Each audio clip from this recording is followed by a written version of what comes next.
Good evening, good afternoon, good morning, good day, depending where you are. Um, yes, three seasons in. Oh, I don't know what is happening here. Yes, I do know what's happening here. I did say to Jack, who's joining me in a minute, it's going to be a bad show, this. I've already got things up. But, hey, is it time? Is it third season syndrome? Has he run out of ideas? What is going on? I've backed him as far as I can, but to be totally honest with you, I'm running out of ideas as to why he should stay. Do you think he should? Do you think he should go? Let us know. This is Leicester LTIDtv. It's a Brendan special.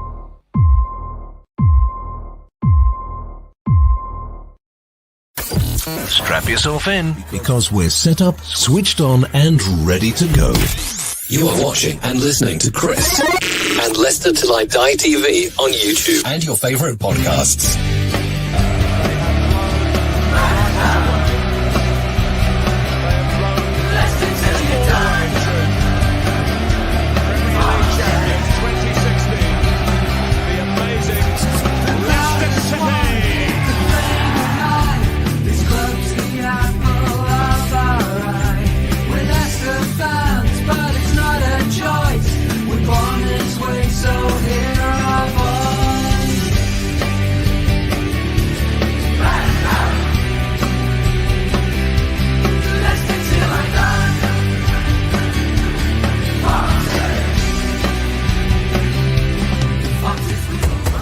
Leicester Till I Die TV, your first choice for everything Leicester City. Tune in and join in now. And now, here's your host.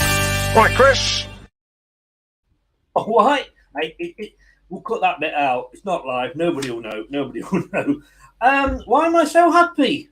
Why am I so happy? We are in the bottom three. It is relegation time. Or is it? Are we being too soon? Are we panicking after only 3 games? Look at Arsenal last season. 3 games, no points. Qualified for the Europa League. The thing is with me, and I know probably we're going to say, oh, you sounded like Arsenal fans, etc. Arsenal are getting better. They've gone from that position, and from a couple of seasons ago, they are actually improving. We're not. Actually, we're going the other way. And I'm asking the question now, is it time for Brendan to go? Thank you if you're watching us on YouTube, Facebook, Twitter, or if you are listening on your favourite podcast platform. Thank you so very much. This is where you can find us. Watch us on YouTube. Listen on your favourite podcast platform Or ask your smart speaker to play the podcast Leicester Till I Die. Broadcasting live worldwide. And we'll bring Jack in. Good afternoon, Jack. Or is it good? Or is it bad? Is it awful? Is it terrible? Nah, just keep it afternoon. Yes. Now, Jack is from The Final Whistle, fellow Leicester channel. The link for the YouTube is in the description below on the YouTube channel. But just give a shout out as to where people can find you, mate. People can find us at the TF Whistle _ on Twitter. Follow us at Instagram at the official _ the final whistle _ Go over to YouTube, follow us in the description at the final whistle. I'm a Leicester based platform. We obviously do all things Leicester City. Good, bad, we'll still back the club. Obviously, we do the Premier League predictions, the match previews, match day vlogs and all that. So go and check all that out and subscribe to the channel and you won't be disappointed. Get over there and give him your support, guys. It's quite a new channel, so let's get him up and running and give him that support. We are doing later on some 5-minute slots if you want to pop on. Mike's already asked if he can come on later, so it'll be okay to just popping on, giving us your thoughts, and then popping off again. So we'll be doing that later. Get your name down and remind me, and I will add you to the list. So a few hellos before we start.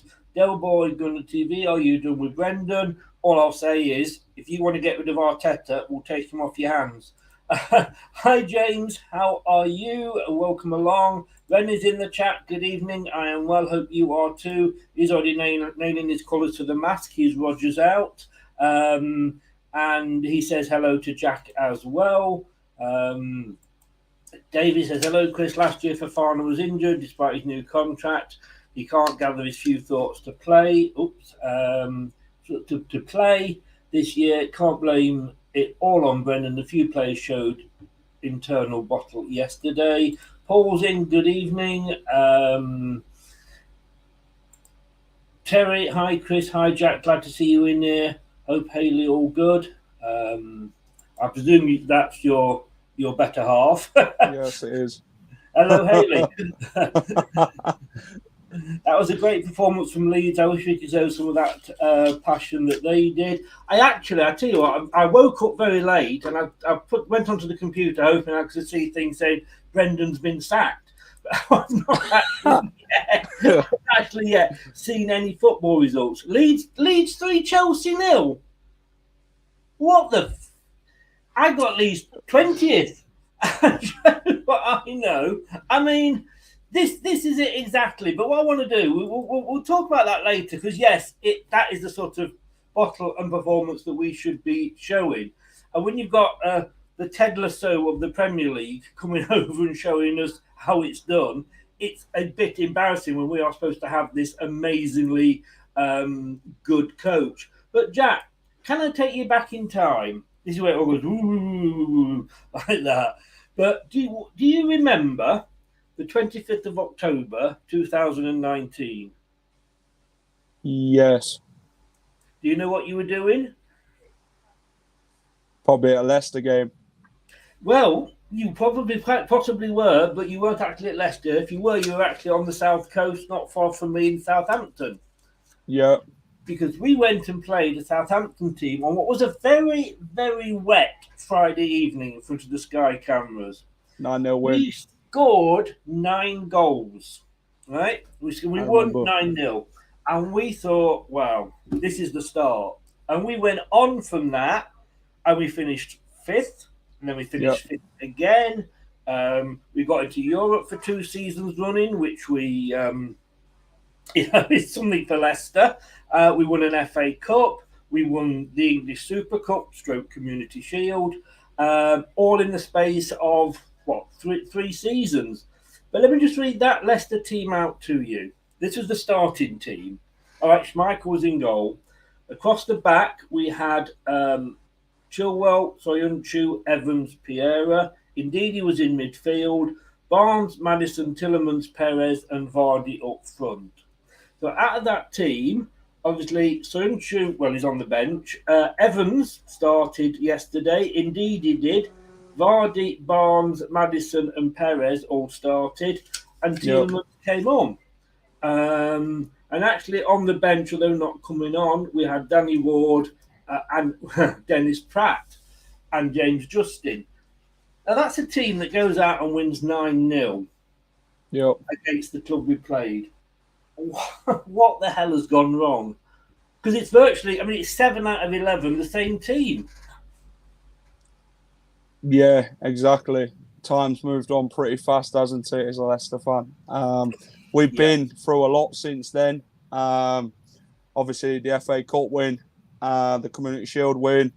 Brendan's called us overachievers in that time, which you can't be overachievers if you've gone and won the FA Cup. You know, at the end of the day, an overachiever is somebody who comes up from the Championship, goes and wins the Premier League, who then is expected to then should have gone back down. Do you get what I mean? But, yeah, like you say, Perez were in there. That was one where Ryan Bertrand got sent off. I think Vestergaard started that game as well. So, well, that was going to be my next point. We scored 9-0, and then this great tactical manager that we've got, an amazing coach, goes out and buys 2 of the defenders. Bertrand, I can kind of forgive because he probably saw what was coming and thought, I'm not standing for this. I want a hot bath, and got himself sent off after 9 minutes, was it? Something like that. But, it does look like, you don't go and beat a team 9-0 and then go and buy two of those defenders. Sure, well, we do. No, you don't. But Brendan does. I mean, you made the point there, and Brendan, I do. I've backed him. I've backed him as long as I can, to be honest with you. But I just think now, I just don't get some of his decisions. But I also think he's trying to cover his own back here. He's calling us overachievers. I mean, how's that going to make the team feel? It don't give you no confidence, does it? Exactly. Thinking that you've overachieved. Yeah. If my manager was doing, I've been in sales all my life. I've been a manager in sales. I've been an area manager, and I would never go to my team and go, "Well done, you lot," but you know what? You've overachieved. Yeah. That absolutely kills it dead from the word go. And then you're looking at excuses that he's making. It was too hot against Brentford. Now, we've got 5 subs, we made 1. Okay, that's history.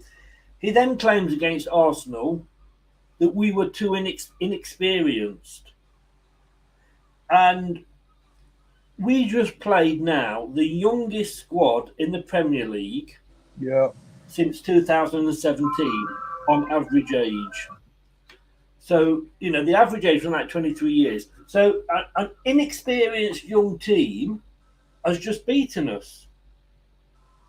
And as somebody a lot more better than me once said, you don't win anything with kids, do you? Not really. I think with Brendan, he down tools the club on what they've achieved and what they've done, Chris, to be honest. I mean, 2 top 5 finishes, FA Cup win, Community Shield win. We've earned that. We've worked damn hard to get there as a team. And Brendan Rodgers is always down in us as a football club and knocking it down as us. What kind of confidence does that give the players to think, all you've ever achieved, you've done this, you've done that. You've not overachieved. You worked your arse off for it. You've got it because you deserved it. And, when you're in a work of football, you want to be the best of your ability and you work hard as a team to produce the goods. And Leicester did that with Brendan Rodgers. He's always down tooling us and that. And in them fans' mind, it's just like, how can you down tool a team that you know's capable and good enough to take that one step up? And as manager, surely it's his job to motivate these players. And he's doing completely the opposite. He's more. He sounds like a manager. Yeah. We are fighting a relegation battle. I'm going to say he sounds like a manager in the relegation zone. That, when they come out and they say, "Don't worry, we'll be back next week. We're going to fight next week. We know what we're doing," and they say the same every week. That is Brendan at the moment. In football, it's the here and now that matters. It's not about in a week's time or what happened last week. It's the game that you play on that day that matters the most. It's about how you change it from the week before and make things better. Brendan just uses a lot of excuses, Chris. You've seen it in interviews, the way he goes about things when they ask him questions. He's always, that didn't happen, this didn't happen. And then he goes on about the fans. We have to be patient. We have to do this. We have to do that. At the end of the day, Brendan, the fans pay damn hard good money to go and watch a team and expect a good performance. Not something that you feel's right enough because you're on thousands of pounds a week and you're the 4th highest paid manager in the league. It's not acceptable. 10 million a year he's on. He's got to start earning his money. Of course he has. At the moment he's not.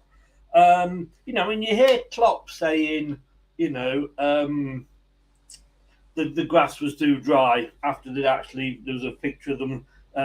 Who did they struggle? Fulham, wasn't it? I think. Fulham, yeah. Fulham were 2-2 before the game. But with somebody like Klopp, he backs up what he says because yes, okay, they've only won the league once, but they're consistently at the top. Now, I'm not asking Leicester to be top 4. Well, I would like them to be top 4, obviously, but it's not going to happen. You've got the top 6 clubs. We're not in that sort of market. And somebody just said then, should Top be taking more of the blame? Has Top got the balls to run the club? And I think, yes, he has, because he was the one that brought Brendan here. He did. That was the manager he wanted, yeah. That was a big call to go out and get Brendan, spend a lot of money on him, and to a point, it worked. But I just wonder, has he gone as far as he can? I mean, I think you said Pipes was saying yesterday on Radio Leicester that he had came here for the project. Yeah. And I have been saying he's great, bring the youth through, etc., etc. But you've also got to be in a position where you're at least mid-table, I would say, while you're doing that. Yeah, exactly. Brendan claims it was a project when he came here. Top obviously brought Brendan in because he thought Brendan could take Leicester places and bring that success to the football club. Top doesn't want to hear all these excuses and that. I mean, is Top sitting there thinking at this minute in time, why should I give him the money when he's wasted it all on Ryan Bennett and Cengiz Under and players like that, Vestergaard and that? Why should I trust a man who's not bringing in the right players for the football club when I could maybe get to somebody else who could actually do so? Maybe Rudkin's to blame for the wage situation and all that. But then Lee Congerton's the one who goes out and got them players. You know what I mean? Him and Brendan have got this list together. They brought in the players. Vestergaard is obviously a waste of time, isn't he? £15 million. We could have paid 30 the season before. We've got a lucky escape there. But then you brought in Bertrand, 80 grand a week. He came here for the money because Arsenal won't pay him what we would. So it just proves how money-driven he is. But I think Top wants success, but Brendan Rodgers is too busy being in denial about things. He's not getting straight to it. He's trying to hide the fact. And I feel Brendan's annoyed, Chris, to be honest, with this transfer scenario. He wanted this big rebuild, what he got offered. He's annoyed with it now, thinking, oh, well, they've not gave it me. He went on holiday and said, oh, I've got all these players wanting to come to Leicester. Got back to England. Oh, no, you're not coming. I think he's annoyed, but is he playing for the sack? What people are trying to claim that he is? Who knows? But it's not going right for him at this minute in time, and keep down tall in the club all the time. It's disrespectful. It is, totally. And that is a good point you make there. And I am wondering, we have been held up as this amazing example of how a club should be run. Yep. I'm going to come to people's comments in a minute. I'm not ignoring you, but I'm just going to have a gap and we'll go through them. But yeah, so we've been held up as this, say, wow, great, look at these fantastic owners they've got. And they are. I am not blaming the owners at all. Top has got the King Power Company to run, and he has people in place that do it when he's not there. Their main business is the tourism and hotel business. It hit so hard with COVID. So, I was saying way before the transfer window, are we going to have the money because of that? So surely there's just a little bit of Brendan that thought, but should Top have come out, or Susan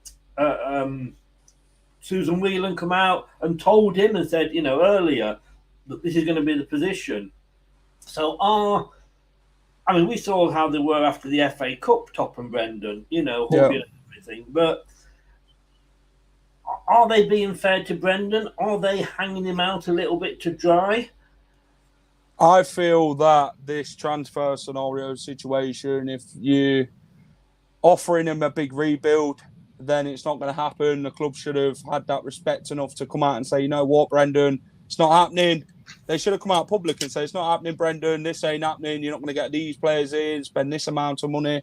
They should have that respect for him to go and do so. But I can understand Brendan's frustration because Celtic did the same thing to him when he was there. I think it was the season he left. They didn't buy players. They wanted to renovate everything around the surrounding areas of the ground. And Brendan got annoyed there.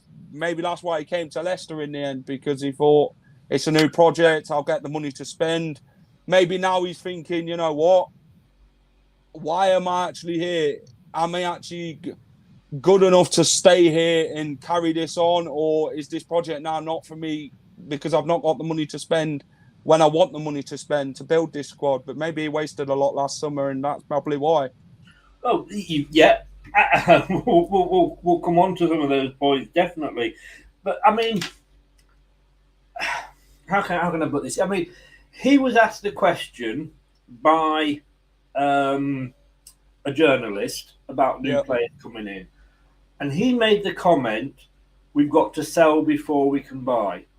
Yep. Now, he might as well have put a sign up for me outside the KP saying fire sale. come and get who you want. Concourse sale. That's where I felt that the likes of Susan Whelan and Top dropped him in it, because he said in his conference this week, I only deal with the football. I only deal with the football side. So he shouldn't really have answered that question, but he was probably caught off guard. Where's the press officer? And I did check, we do have one. We do have a press officer that usually sits next to them at the conferences. Why aren't they organising for Susan or Top or whoever to come out and say, look, guys, this is how it's going to be. We know we're not in financial trouble. We're not going to get bumped, but we have just got to realign where the club is. And everybody would have understood it. Yeah. But because of the way that Brendan was dropped in it, so like I say, is Brendan getting the support that he should be getting from the people above him? I don't think that he is. Maybe the board have got to take a little blame in how they've dealt with things, Chris, this transfer window in this summer. Obviously, Rob Dorsett brought out a big, massive report on Sky Sports about what he thinks happening at Leicester. But I feel before a expansion of the stadium, you've got to sort out what's happening on the field first, because that's what matters and that's what brings you in the money and all that, and where you want to be as a football club. And expansion can be there in years to come. Do you know what I mean? That will stay forever. But with players, they're not. You've got to be able to sort that out first before every other part of the business. Obviously, King Power, you know, it's a duty-free company. We was hit massively hard, more than any other club. But maybe topping, Susan Whelan should have come out and said, you know what, Brendan, this ain't happening this summer. We can't afford what you want, this big but they should never have mentioned this big rebuild, Chris, if it were never going to happen. No. And I think Brendan maybe used that as an excuse in the press conference to get out of it. The Forest. And obviously we as fans sort of jumped onto that. Are we building Brendan up? Everybody says, what an amazing coach he is, and how, good, etc. The only thing he's won in England is an FA Cup and a Community Shield. And that was at Leicester, fair enough. But what he did in Scotland, there's only two teams really at the moment that are going to win anything in Scotland. That's Celtic and Rangers. Whilst he was there, Rangers, apart from that last season, were not even in the Premier League. They'd been dumped down to the bottom league and had to fight their way back up. You and me could have gone to that Celtic side and got them to win everything, because there's no bloody competition. So is he as good as Brendan maybe thinks he is, or even we think he is? I think with Brendan, he gets out tactics a lot. He undermines quite a lot of these managers to think, I've got one over on you sort of thing. I think with Brendan, they claim he's this elite manager. He's fourth highest paid in the Premier League for what he does.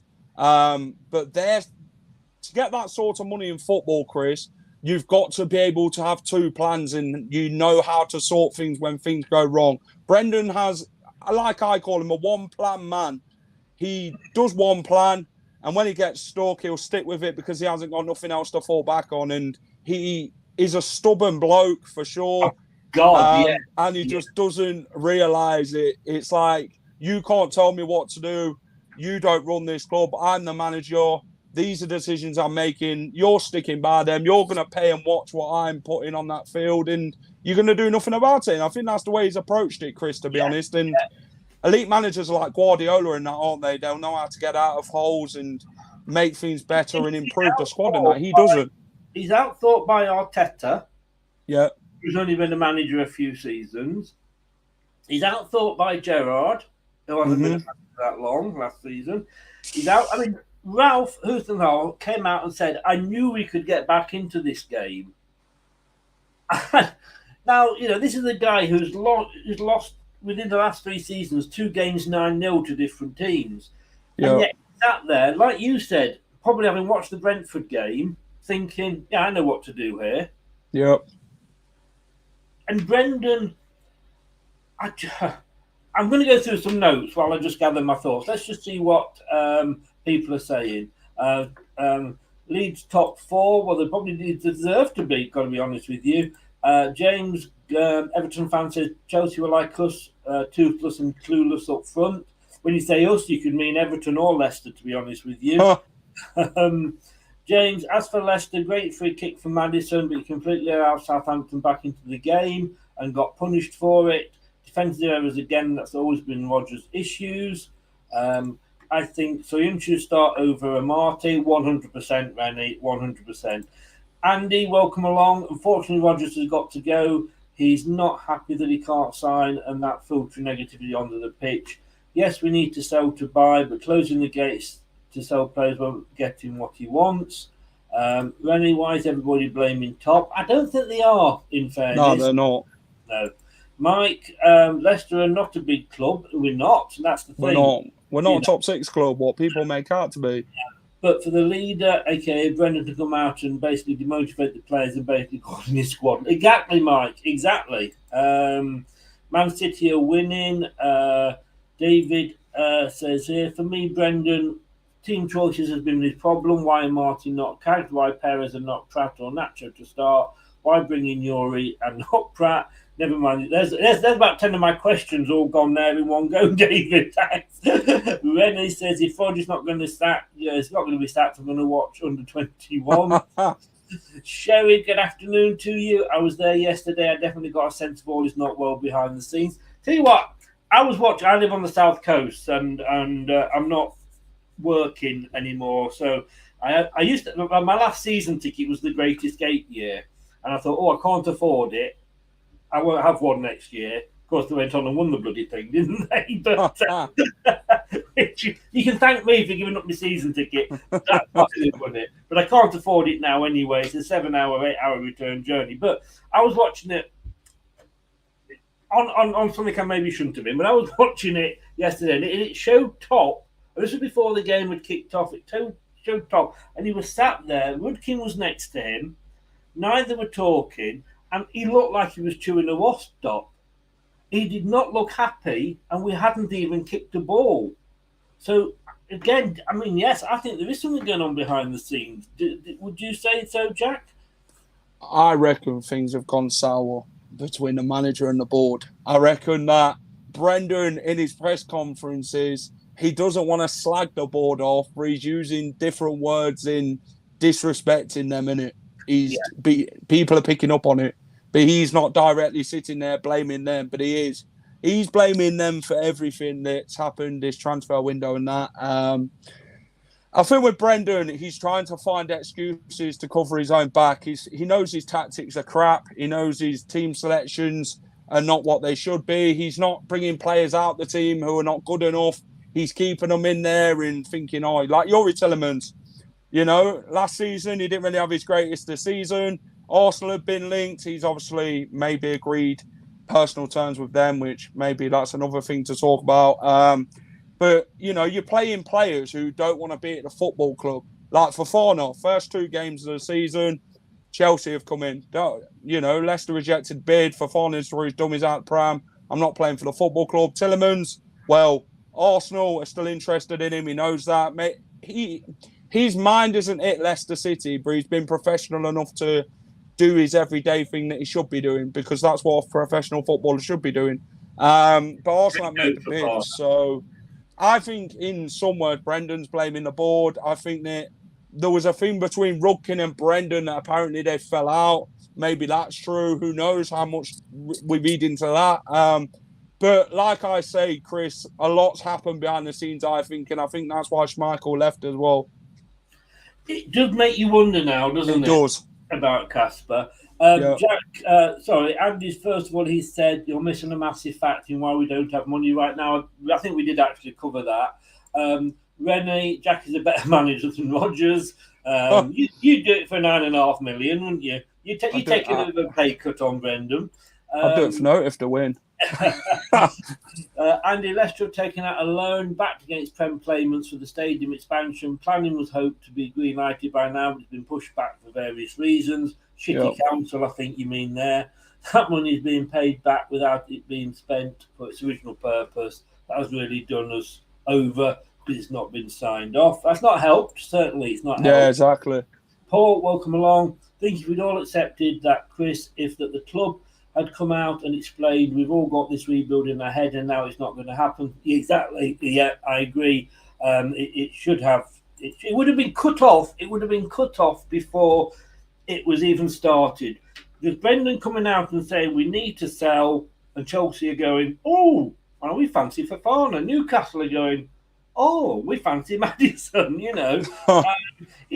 Yes, we've got to sell, but we've got to sell the likes of Hamza and people like that. Vestergaard and that, yeah. Terry says, I can't prove it, but if you cross Rodgers, I wonder if he holds grudges and doesn't play players out of spite. I've been saying that a lot. That surprises me anymore, IG Cags. He's got his favourites and he's stubborn, and put those two together. I said after Brentford, you cannot play a Marty in that position in defence. He needs to be on the right side. Yeah. I mean, he doesn't play well in the back three anyway. But we then played the same against Arsenal. We then played the same against. We still got him. Now, no disrespect to Marty. I had him as my most improved player last season, probably because he actually got the game time. Yeah. But when we can see that as fans, as a manager, and like I say, I've been a manager, I'm sure there's people out there that have been manager. Oh, James has got to go. Cheers for coming on, James. Take care, buddy. All the best.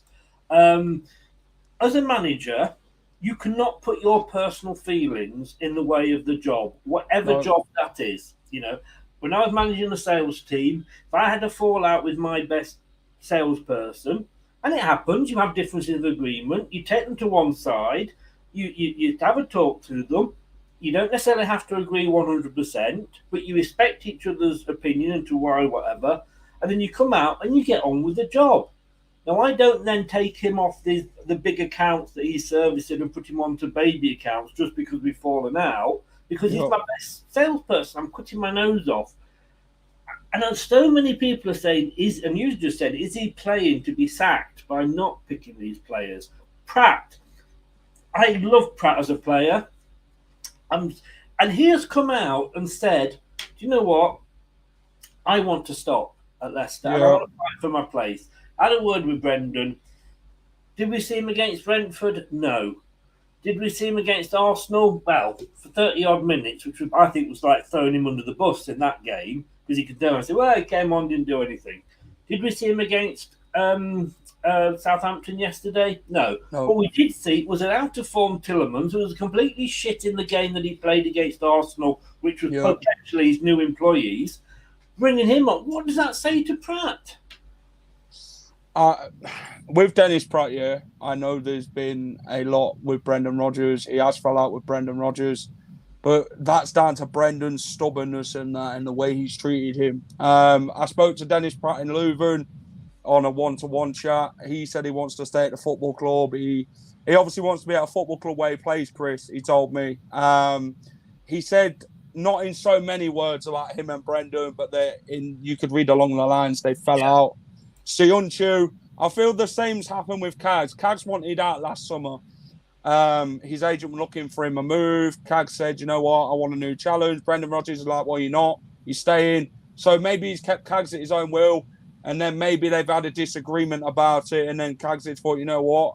Well, I want to actually play football. And Brendan's, well, you're not going to play for this club again then, are you? Maybe teams don't want to put that money in because Leicester want too much.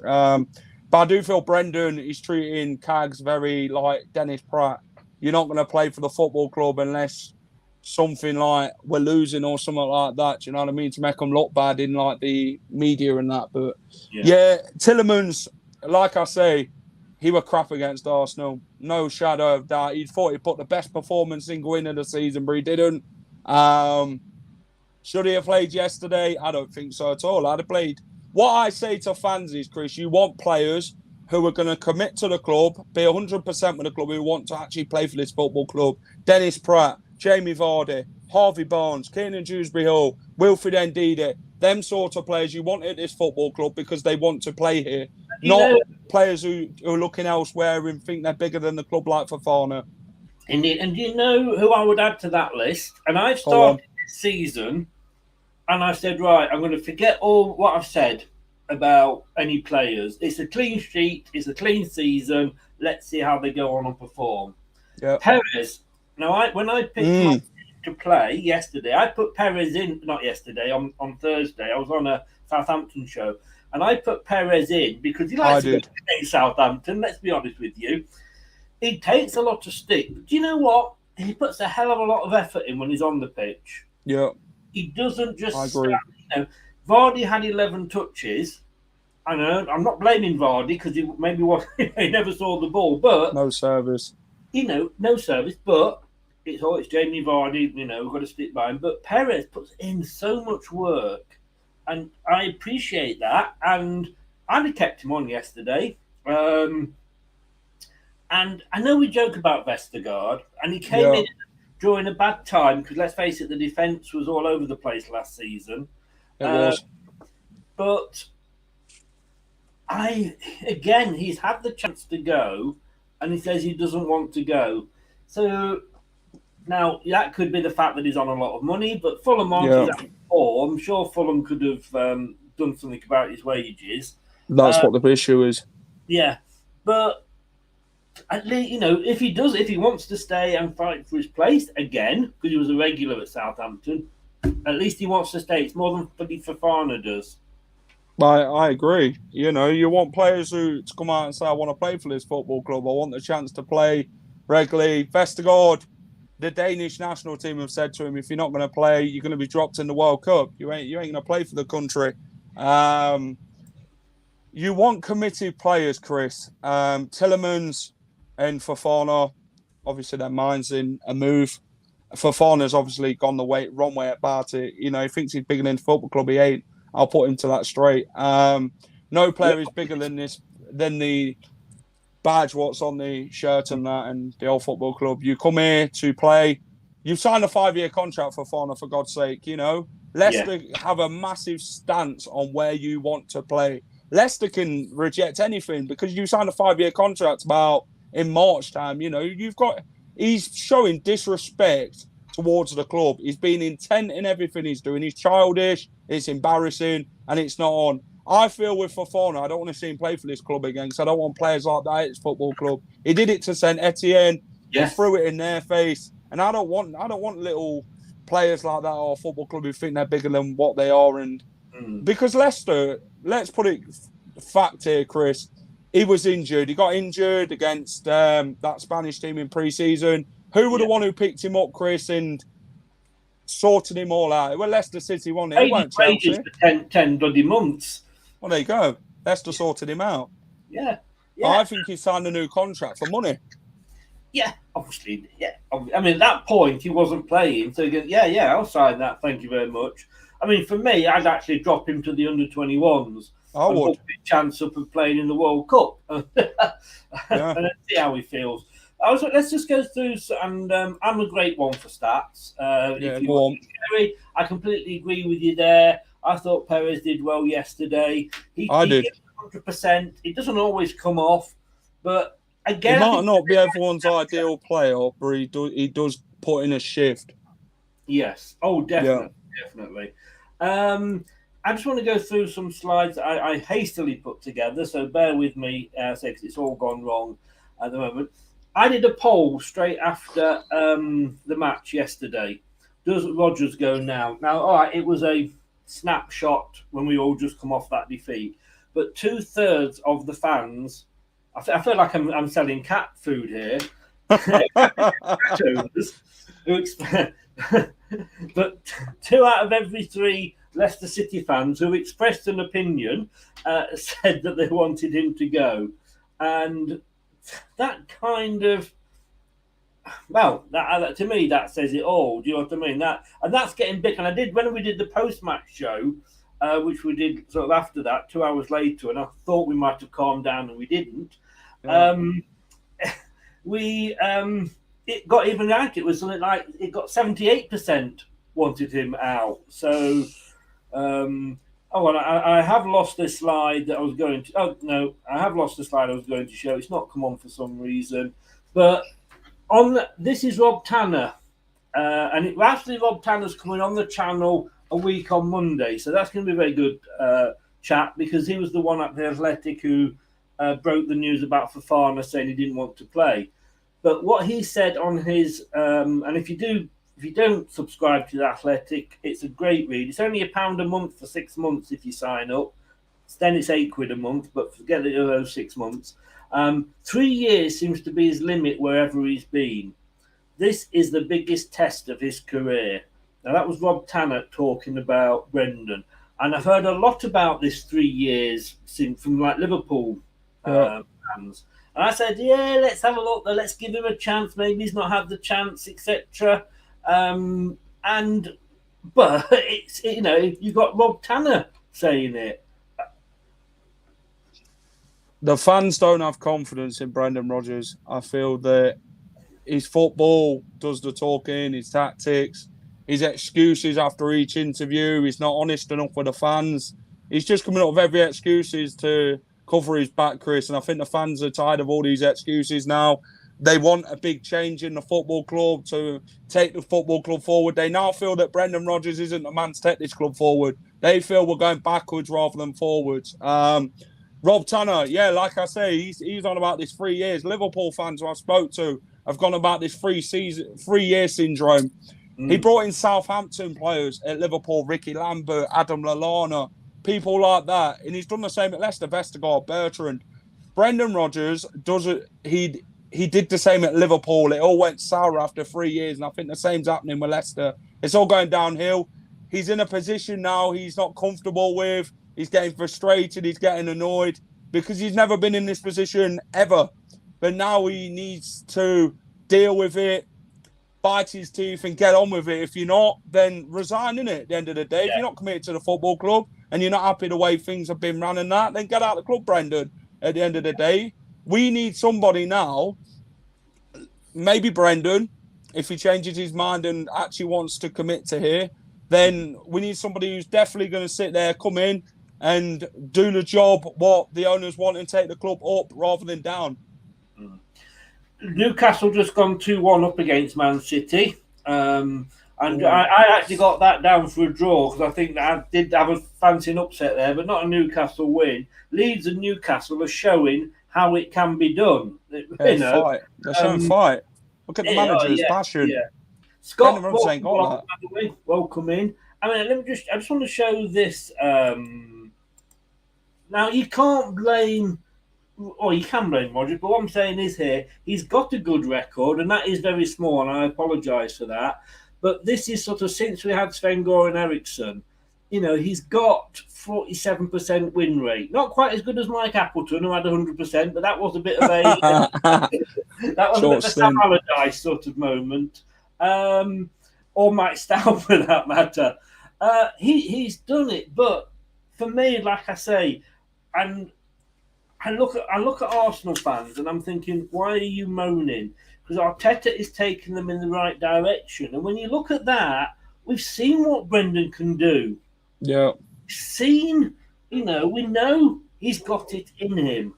He's got, even if you don't take the players that he's bought into the equation, like the Vestergaards, like Bertrand. And I thought Bertrand was going to be fantastic signing on a free, but he's obviously injured all the time. And players like that. If you just look at the squad that he had, he was doing well with that squad. It was. When we played Southampton and beat them 9-0, I think they said we played a 4-1.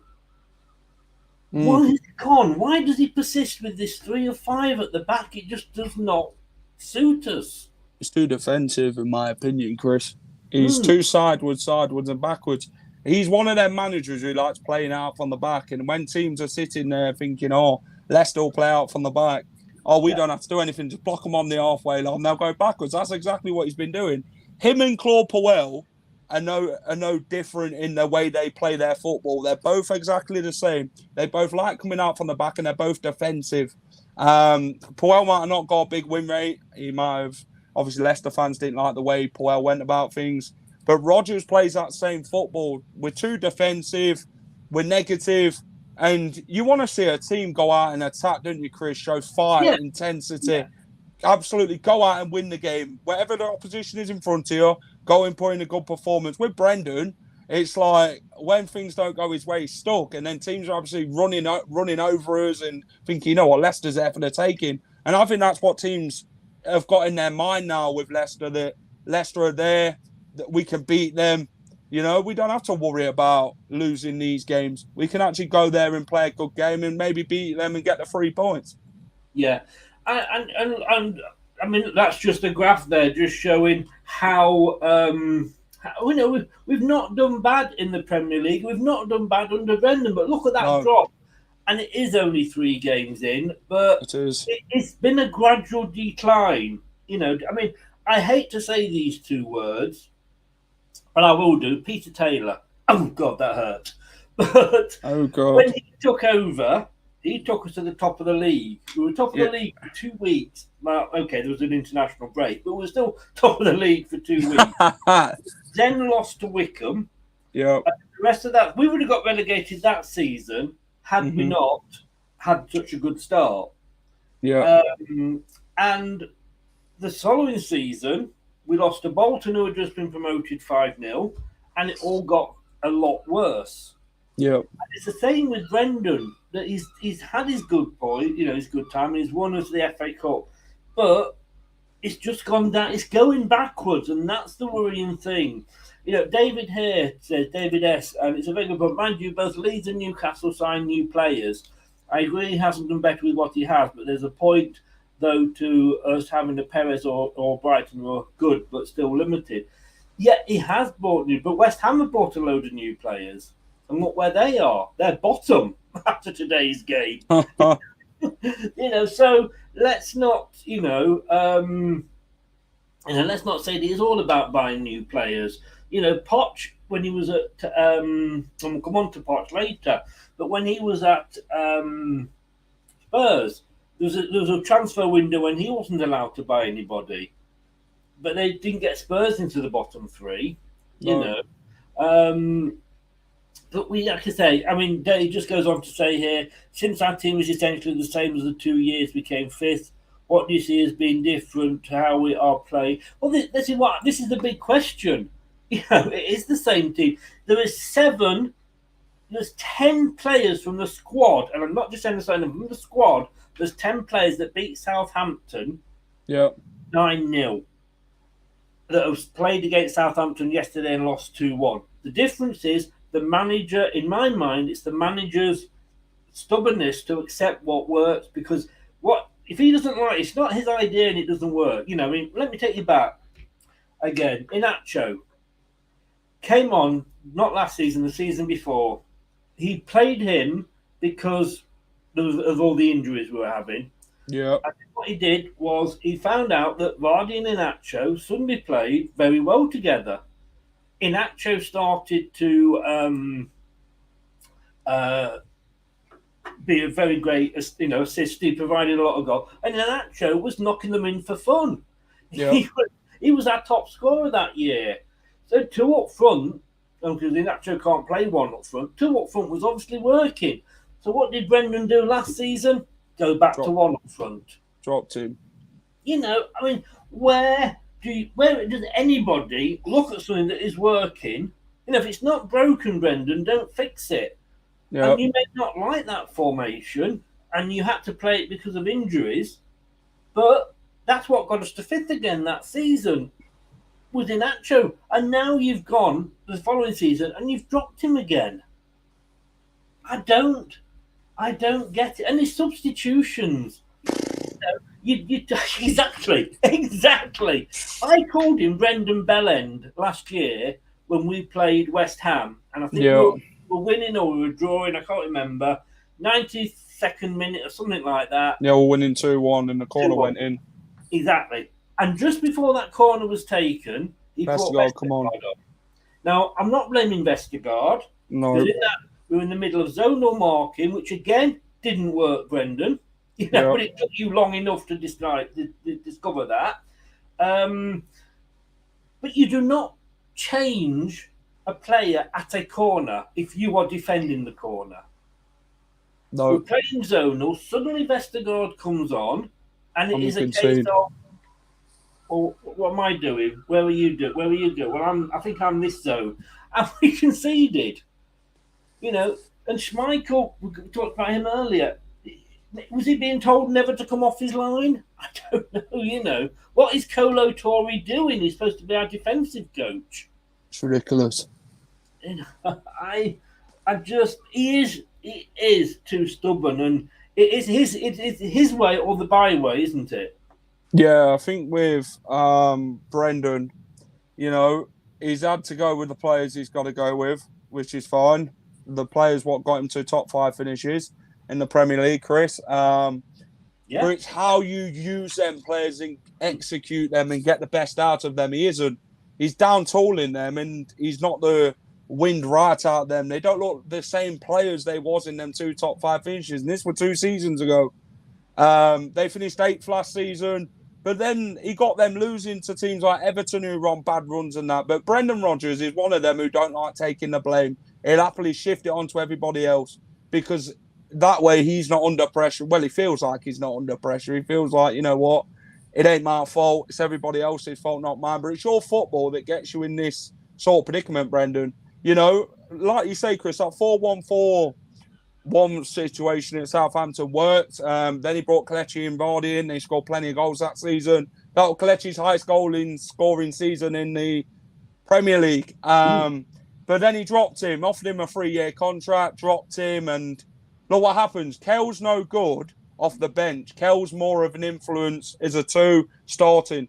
Why is Brendan changing things? He reminds me of Puel. When things didn't go right, he changed it, even though it would go right. Like Vardy put him on the wing and that, wouldn't he? He used to. But I think in Kell's mind, it's just like, why am I even here if you're going to treat me the way you do? You know? But with Brendan, his arrogance what gets him in the shit, basically, and the way he treats the players. I couldn't see many other managers looking at the situation, like you're saying, thinking, "Oh, hang on, Vardy and Nacho, they actually work well together.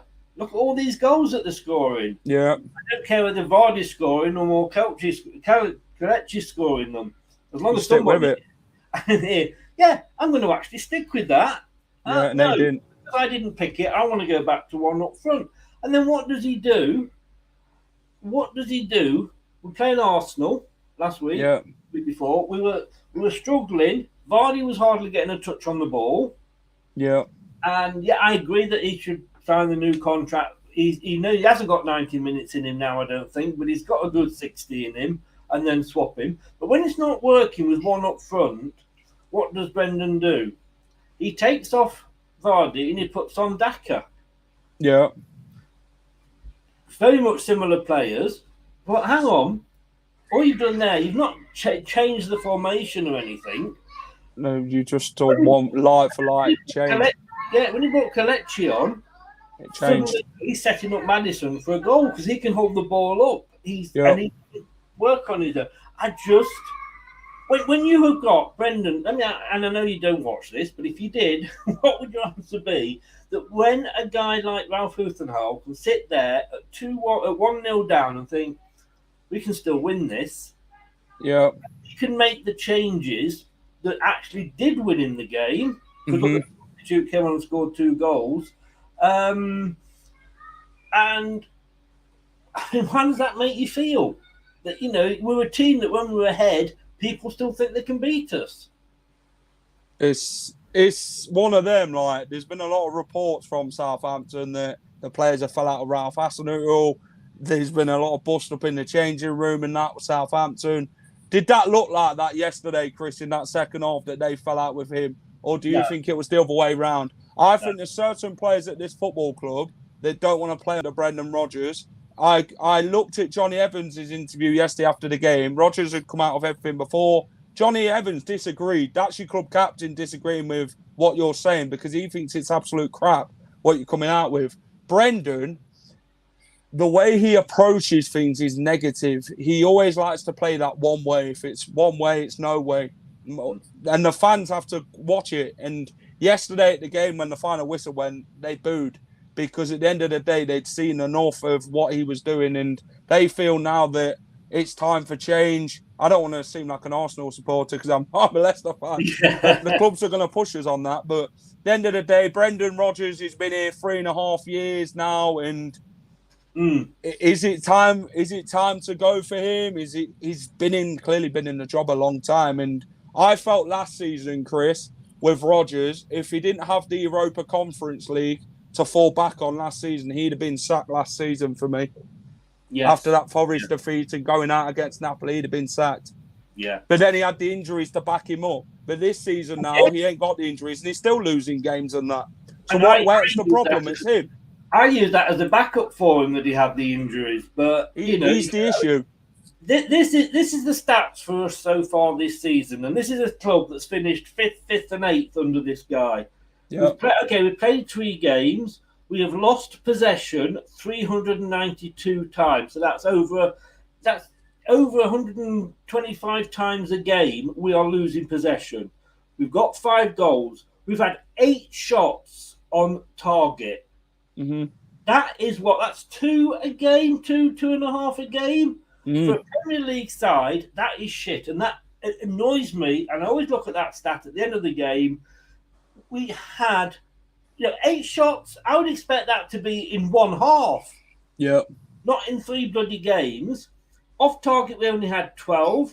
Pass accuracy isn't so bad, but we only got 6 blocks in. We're shit up front, we're shit at back. I mean, if you're a manager and you're looking at that, you've got to say it's not good. But Brendan would look at that and go, yeah, well, but look at all those passes we made. Yeah, they're across the fucking field. That's what irritates me with him, Chris. He's one of them managers who will sit there, get the team to get in the box, and they'll try and walk it into the net. I seen it yesterday in the Southampton game. They got in the box plenty of times. They try walking it into the net, but this is down to the manager's tactics and that. They have so much of the ball. Possession don't win you games. I'm sorry, but it doesn't. It's how many shots you have on target and how many you actually score with how many you've had on target. But Brendan, it's like we don't have many shots at all. Last season summed it up. We didn't have many shots against these teams who's been struggling and that. We lost to Everton at home.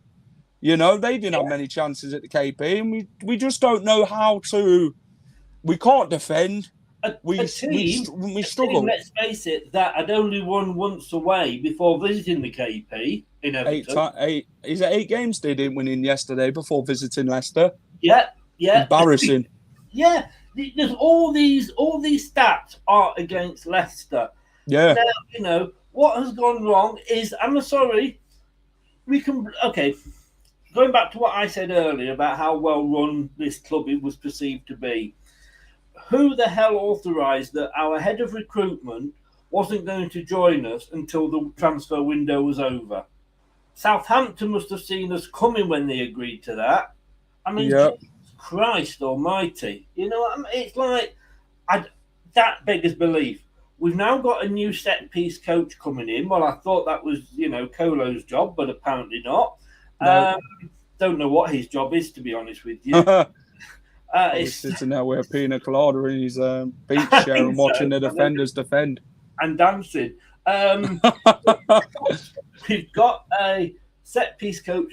Apparently, we've now got visa problems with. I mean, for fuck's sake. How much can go wrong this season? Are the lunatics now taking over the asylum here? Because we have this great sort of club. Everybody held up to this is how everybody should be managed and what have you. And suddenly you're looking at it and it's all imploding. Now, it's falling apart. I'm not blaming Top for any of this because, at the end of the day, what he has done for the club and his father, God rest his soul, before that, and he's trying to manage the KP group that, like you say, is literally fell apart. Yeah, because of the COVID and that. Yeah, I can understand that. Yeah. So, okay, no problem, Mike. I'm not sure whether. Well, see if we're still on when you get back. For how long are you going to be? Yeah. So, now we're saying, oh, this is happening. I just don't know where it's going to go. When you've got a manager that's been here 3.5 years, this is now his team. You should be showing signs of improvement, or you should get going out the door. Yeah. And we are going backwards. It's.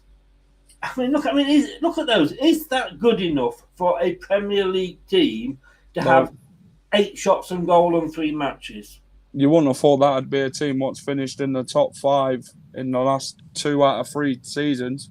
No. You don't expect someone. You don't see Man City with them results, do you? In Liverpool, yeah, I understand they've got better players, they've got more money than us, but with Leicester, I feel we are patient, and I feel Brendan's football is bringing these sort of results in with the stats, and I feel he's to blame for what's going on the field and that. Yeah. I mean, you can't blame Top because he don't kick the ball. No. And somebody said to me yesterday that it's not all Brendan's fault, because once those players cross the line, then that's down to them. I'm sorry. Yeah, it is. Oh, to a point, but not 100% exactly. He's the one who sends them out the way they play. Exactly. He sends them out and says, "Play to this way." He sat there. We've got 5. We can make 5 substitutions, so things can be altered. Game plans can be altered. Yeah. Look at Southampton. You can make substitutions. You can change things. So you've got half time as well. That's half time against Arsenal. That's when he should have made some substitutions. But no, he waits till the 60th minute. So a manager can control the game once they've run over that white line, because he can get messages out. You shout at your players. You make substitutions. How often do we see bits of paper being passed around? That's it. So I'm sorry. The manager, the book stops there. Yeah. For me, I have been. Let's see what David says here, because I've just caught it. You can't blame Brendan, for not having a set piece coaching due to visa issues or head of recruitment. I just said then, David. That's down to the club. Yeah, I wasn't blaming him, and that's that not goes down to back Brendan. to the Susan Whelan should be coming out, or the press officer should be coming out, and not having to let Brendan. It's almost like they're going like, shit, it's all going wrong. Brendan's got to go out once a week. We'll let him take the flak. There are other things going on at the club, I am sure. Now, I would sooner, because there's 2 things we can do here, Jack. Or 3 things. We can stay as we are. Yeah. Hope that we stay up. We've got, just over a week left of the transfer window. And who the hell agreed, or the Premier League putting matches on the day of the transfer window shut-in? Yeah, we play Man United, don't we? We're playing Man United. It's ridiculous. That's the FA. Can't blame Brendan for that. Might want to, but no, we can't. We can't blame Brendan for that. So we can just say 1 or 2 things. We can stay as we are, or we can go out and say, right, we're going to buy these players anyway because we're not broke, so we have got some money, and we'll all sit there like Barcelona and have all these players that we're paying wages to that we can't register. Yep. That's not going to do the club any good. The other thing we can do, I have seen your question, Rennie, and I will come to it, mate. You have to keep posting it. The other thing we can do is do what Leeds did, which is gamble on us getting into Europe. Yeah. So go out and buy these players. Now, I don't want to be in the Barcelona situation because they're having to sell off the media bits and bobs to try and... Yeah, we don't want that. And I don't want to be in the Leeds position because we saw it went wrong and they ended up in the 3rd tier. Well, we played them when we were down there. So I don't want either of those. So the situation is we kind of stay as we are. So we have to look what can be done. Because I don't want to be a Barcelona, I don't want to be a Leeds. No. The only thing that can be done is a refresh, but let's refresh the coaching staff. Yeah, I agree. And I think, and as I say, I've been Brendan in. I was defending him all last year with the injuries, etc. But he's got to go, hasn't he? Yeah, there's a time in a job where if things aren't going right and things are going sour at the end of the job, then clearly there's no confidence in him, are they? Like I say, the fans are not confident in him now. His football, his tactics, his interviews, whatever you want to call it. They're not confident in Brendan Rodgers now. They made it clear, booing and wanting Rodgers out. It was trending on Twitter yesterday, Rodgers out. So it clearly shows that fans are tired and they want change and they want to see the club progress and go forward, not feel that Brendan's dragging us down. And do you feel, though, Chris, with this... Well, we're in the relegation zone, aren't we? Let's put it that way. Let's get real. Do you feel Brendan would be the man then to get us out of that? Honestly, I don't think he would. No, not at all. And I'll take you back again to when we won the Premier League the following season with Claudio Ranieri. Yeah. This guy just won us the golden egg, and don't get me wrong, if Claudio was here now, I'd have his babies. I love the guy to bits.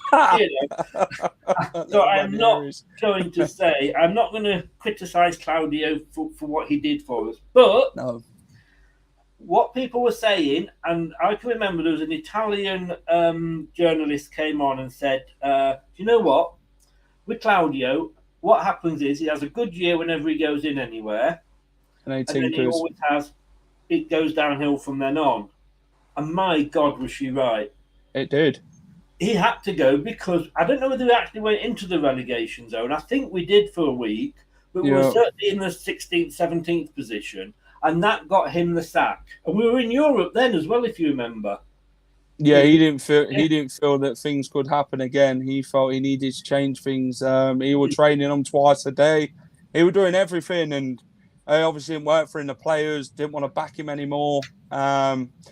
People were claiming it were player power and stuff like that. Even Gary Neville come out and said, you know what, this player power shouldn't be happening and stuff like that. And then obviously Claudio got the sack. Craig Shakespeare took over, won us the Sevilla game in that second leg, and then Shakespeare got the job, which maybe I don't think I'd have gave Shakespeare the job that season after I'd have brought somebody else in, because it gave us time to bring in somebody who's known in this league. But we didn't. We went for Shakespeare, and then that went downhill as well. Drawing 1-1 with West Brom at home with an injured goalkeeper. You kind of, for a while, and I can see you there, Mike, and we'll bring you in a sec. With Shakespeare, he was the right man for that season. Yeah, it's a caretaker. Yeah. But not going, maybe not going forward. And you've got to be careful when you want players and managers to come back because of what they did. Ranieri did what he did at Leicester because of the team around him. He got Craig Shakespeare with him. Nigel Pearson, I wouldn't have him back, and I love Nigel Pearson to bits. Yeah, same. What he did with Craig Shakespeare, and they did and Walshy in that team. Yeah. Martin O'Neill, he did it, but he did it with John Robertson. John Robertson, rest in peace, passed away, and Martin O'Neill was never as good. Like Clough without Taylor, It didn't work. The team that goes, and if you're not going to get the whole team back and you can't, then don't. But I'm being told by a Man United fan, so this is a bit embarrassing, that we were 18th. When a Man United / Newport fan knows where your team were more than you hide. You hide, definitely. Before we bring Mike in, let's just get all some new comments here.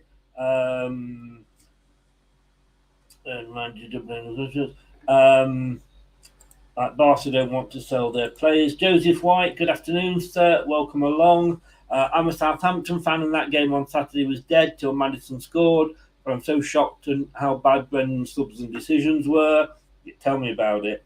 C96, you are in. Welcome along. I honestly think the owners have lost interest. I don't know. I just think you've got to accept that their business, short of them actually top going and digging a hole in his garden and oil spurting out. he's doing what he can. He's got to keep King Power running. He's got to keep the business separate, hasn't he? Yeah. I mean, I said this yesterday. I worked for a company in the travel business, and it was successful. It was making a profit. But our owners, the company that owned us, went bust and took us down with it. So, he's got to get the King Power stuff right. I'd just get rid of Brendan, maybe bring in a Dyche or Allardyce. Pardon? Bring in a Dyche or an Allardyce. Oh no! Oh no! Oh no! No way are we bringing in a Dyche or Allardyce. I am sorry. Allardyce at Leicester. Just looking at the time, how are you doing for time, Jack? Do you need to go at all, or no? I'm all good. You're all good. That's brilliant. Yep. Brilliant. Right, let's just go back, and then I've got Jack waiting. After Chelsea game, Rodgers is gone. Anthony's here, Arsenal fan and part-time Southampton fan. Leicester picked up 30 million in prize money alone plus tickets, TV rights, so altogether 55 million. And the sale of players this season, so why can't we get one player in? Because we've got too big a squad and we can't register them. Yep. There's no point bringing a player in that we can't register. Because like Barcelona, they were going to be paying wages to people that can't play. And if we register one of them into the 25-man squad, then we've still got the same problem with dropping somebody and paying for somebody that can't play.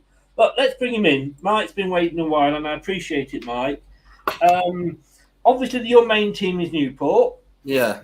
Welcome along, by the way. Your main team is Newport. You have, over the years, supported Manchester United. Yeah. Looking from, would you ever have said, what were the odds on the bottom three after 3 games being Leicester, Man United, West Ham? You wouldn't have, would you? That's the Europa League place, isn't it? Yeah, you'd have got 5,000 to 1 for that, wouldn't you? To be honest. Or 500 to 1, you know about that odd. Yeah, exactly. How, from an outside point of view, we've discussed how it is and we've discussed the reality of the situation. How do you view things from an outsider? I don't think Brendan is all that anyway. When he first came in, I didn't think he was as tactically knowledgeable as many people said that he was. You look at it, the success he had with Liverpool, that team was probably one of the best in the league that season. Not on paper, but performed probably one of the best with the players that they had.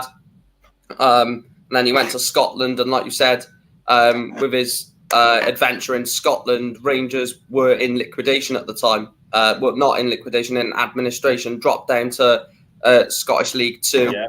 Had to rebuild, and I think it was 2 seasons, 2 or 1 or 2 seasons that Brendan was there, that Rangers were, I can't remember when they got promoted, but at least 1 or 2 seasons that Brendan was there, Rangers were actually there with him. And so, like you said, I think you said earlier, to the top of the show, that you or Jack could have walked in at Celtic and probably won the league with Celtic with the squad that they had compared to the rest of the Scottish Premier League. I think there must be something going on between the owners and Brendan, because he was forced out. Well, not forced out, but he forced himself out of Celtic when they tried to, do off the field improvements to the club and to the surrounding sort of parts of the football club in general. And you're noticing that with Leicester now, aren't you? Trying to have the stadium expansion. Let me ask you this then, because there's arguments for both sides. We're the club that built a new stadium, and the season we moved into it, we got relegated. Yeah. So you've got to be careful. That happens a lot because of the debt that you've got to pay for the stadium. Yeah, we lost the stadium. Basically, it was taken over by Teachers, the American insurance company, who had loaned us the money. We'd gone into, we were on the point of going into administration for the second time. Well, yeah, for the second time. It was only, we'd already gone bust once. Mandrich and Gary Lineker and his consortium saved us. We nearly went bust the second time Mandrich came in and saved us. It was only when KP actually he sold to KP that they bought the stadium back for us. Which was great, and we thank them for it. So it is a tight line, because if you're going to do a lot of extensions, etc. Oh, and he's back. I wonder what had happened to Jack then. You're back. Hello. Got lost. Phone charger. Oh, no problem, mate. No problem. I'm just saying to Mike that we need to expand. Yeah. Because the way things are at the moment with FFP, etc., we need a bigger stadium. But even with the plans in place, and Leicester City Council are being total playing with themselves types of people, delaying it. Even with that, we're still only half the size of Old Trafford. Yeah. All that the extension, the training, on all that we've got. We're going to say best training facility in the country. Yeah. We want to do that, but then don't we also? And I'll come to Mike first with this. Don't we also need to build the team up at the same time? Though it's a difficult line to balance, isn't it? I think as a football club, not taking it away from off-field and on-field, as a football club in general, you have to make sure that you sustain a good quality of, football on the pitch to maintain the revenue off it. I think you can't throw money at stadiums or training facilities and hope that just materializes into a new, team or, I just saw that. I saw that. You can't just throw money into that side of it. You've got to throw it into the pitch and then build it up, I think. And looking at Leicester's squad on paper, they've got some very, very good players. A team that should be finishing at least inside the top 10. If you build on that team, get rid of the couple of bad eggs that don't want to be there in the likes of Yuri Tillemans and Wesley Fofana. I feel really sorry for Leicester in the Fofana case, because he's really crapped on Leicester City when they gave him a chance back to revive his career after that injury. I would definitely, as an owner, want to build the team that's on the pitch and then allow that to then look towards the sponsors, the revenue, to build it off the pitch. But again, Jack, what are your thoughts on that? I mean, we've got the off-field, which we need to expand, and we'll do so much for the club. But this team that we've got should be doing better. I mean, could you see us going to Chelsea next week and beating them 3-0 like Leeds at the moment? This weekend's been very unpredictable, to be fair. Man City losing to Newcastle, Chelsea battering Leeds 3-0. Obviously, Man United lost 4-0 to Brentford last weekend. Lose every week, Jack. Well, it's only how long you can take if you don't win a game up against Leicester, and then you know what Leicester will do. But like I say, Chris, talking about the FFP situation and that, Leicester's got to build on the field. I mean, the expansion, I feel, can wait until we're in Europe. I mean, European clubs have them expansions because they know they're going to fill that stadium every single week. Maybe we could get the expansion and then nobody ends up filling that top tier and stuff like that. I feel that we need to really focus on what's happening on the field of play at the minute. Get rid of Tillemans if you don't want to be here. Fofana, same. And then invest that money in some, I don't know, maybe 3 or 4 players could come in who Brendan feels that's good enough to the job. Maybe that'll save his job, Chris. Who knows? But I feel that maybe they probably won't invest in Leicester as soon as they have sold Tillemans and Fofana. I just feel the club's going to keep the money and not get Brendan because they don't trust him with it. Well, by then, maybe we're ready for January. We might, have somebody in that can actually is a decent head of recruitment. I mean, Mike, when you look at the table, I know it's 3 games in and is it early doors, but this has been going on it's a carry on from last season, and I was defending Brendan then. But you look at that table and you think, okay, and I'd even got Man United in the top 10, but the top 5 positions, in any order are going to be Man City, Liverpool, Chelsea, Tottenham, Arsenal. With the money they've spent and the players they've brought in, we can't compete with them. We never, it's impossible. It's impossible. Just, compete that. Even if we hadn't had the COVID problem, we could not compete with their sort of money. However, you would expect us to be in maybe the next group of 5 or 6 teams. But at the moment, we're below teams that we should be up with. Southampton, Forest, Palace, Brentford. We should be up with those, and they're above us. And if we can't catch up with them, what is going to, it's only going to be one way, and that's down. Yeah, if I was the club personally, I haven't actually answered the question in or out for Rodgers. I would, if I was the club, I'd say, right, let's cut ties now, because we don't want to waste any more money, any more time in the transfer window of him trying to get players that the new manager might come in and not like. Because I think it's only a matter of time that he goes. That he won't last the whole season, I think. So it's the way you look. You could go two ways. You could keep him and say, right, you've got 50 million to go and sign 2 players. If you sell player A, player B, you've got an extra, how much, we give you from that sale, spend that on your players. Or you could say, unfortunately, it's not the way to Tyrone Mings. Wow. Tyrone Mings. Definitely not. I'm all right. And then the other side of that is, if you say, right, Brendan, I don't think you're the right man to kick us on, to keep pushing us forward, get rid of him, bring in someone else, and then say, right, you've got this money as you're a new manager. We're not going to hold back. We're going to say, right, here's 100 million, for example. Go and spend that. Go and buy your players. You can sell whoever you want, bring in whoever you want, and just let the manager do exactly what he wants. Jack, I was worried for Brendan. Excuse me. I think there's a lot of managers going to be worried this year because, as I said before, it's the World Cup year. Yeah. So come the middle of November, we're going to have no football for 4 weeks. So if any manager is struggling, that's an ideal time to bring them in because they've got 4 weeks to sort of get to know the squad that isn't, in the World Cup teams, and we've got quite a few. And then you've got to look at it and go, when the World Cup's over, there's only a week, and then we're into the January transfer window. So it's a great time to bring managers in. Would you give Brendan until then to see if he can turn it around, or will it be too late? I know I'm giving you a hot potato there, Jack. I know, but looking at the next 4 fixtures, right, we've got Chelsea away, Man United at home, Brighton away, Aston Villa at home, and then Tottenham away. Yeah. Tottenham, I can't see us winning. I can't see us beating Chelsea at Stamford Bridge next weekend.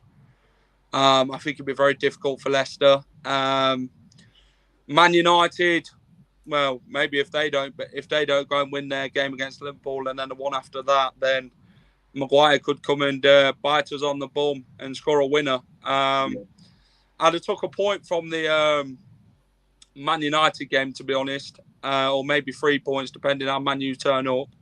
The Brighton game, they're on some real good form. They're doing well under Graham Potter again, Brighton. Yeah. That'll be a very difficult game there. And then Aston Villa, they're like hot potato. They blow hot and cold, don't they, Aston Villa? Mm-hmm. They're either on it or they're not. Which I think we've got a good chance beating Aston Villa. But then when you got strikers like Danny Ings and then we've got a defence like Leicester who can't defend when you attack them and then they crumble like apple crumble, what chance have you got keeping him out? Yeah. Or any of them teams, in fact. Yeah, I want to say, come on, Man City. I've got you down for a draw in the prediction league. So come on, get another goal. That was a hell of a goal by Haaland, by the way. Yeah.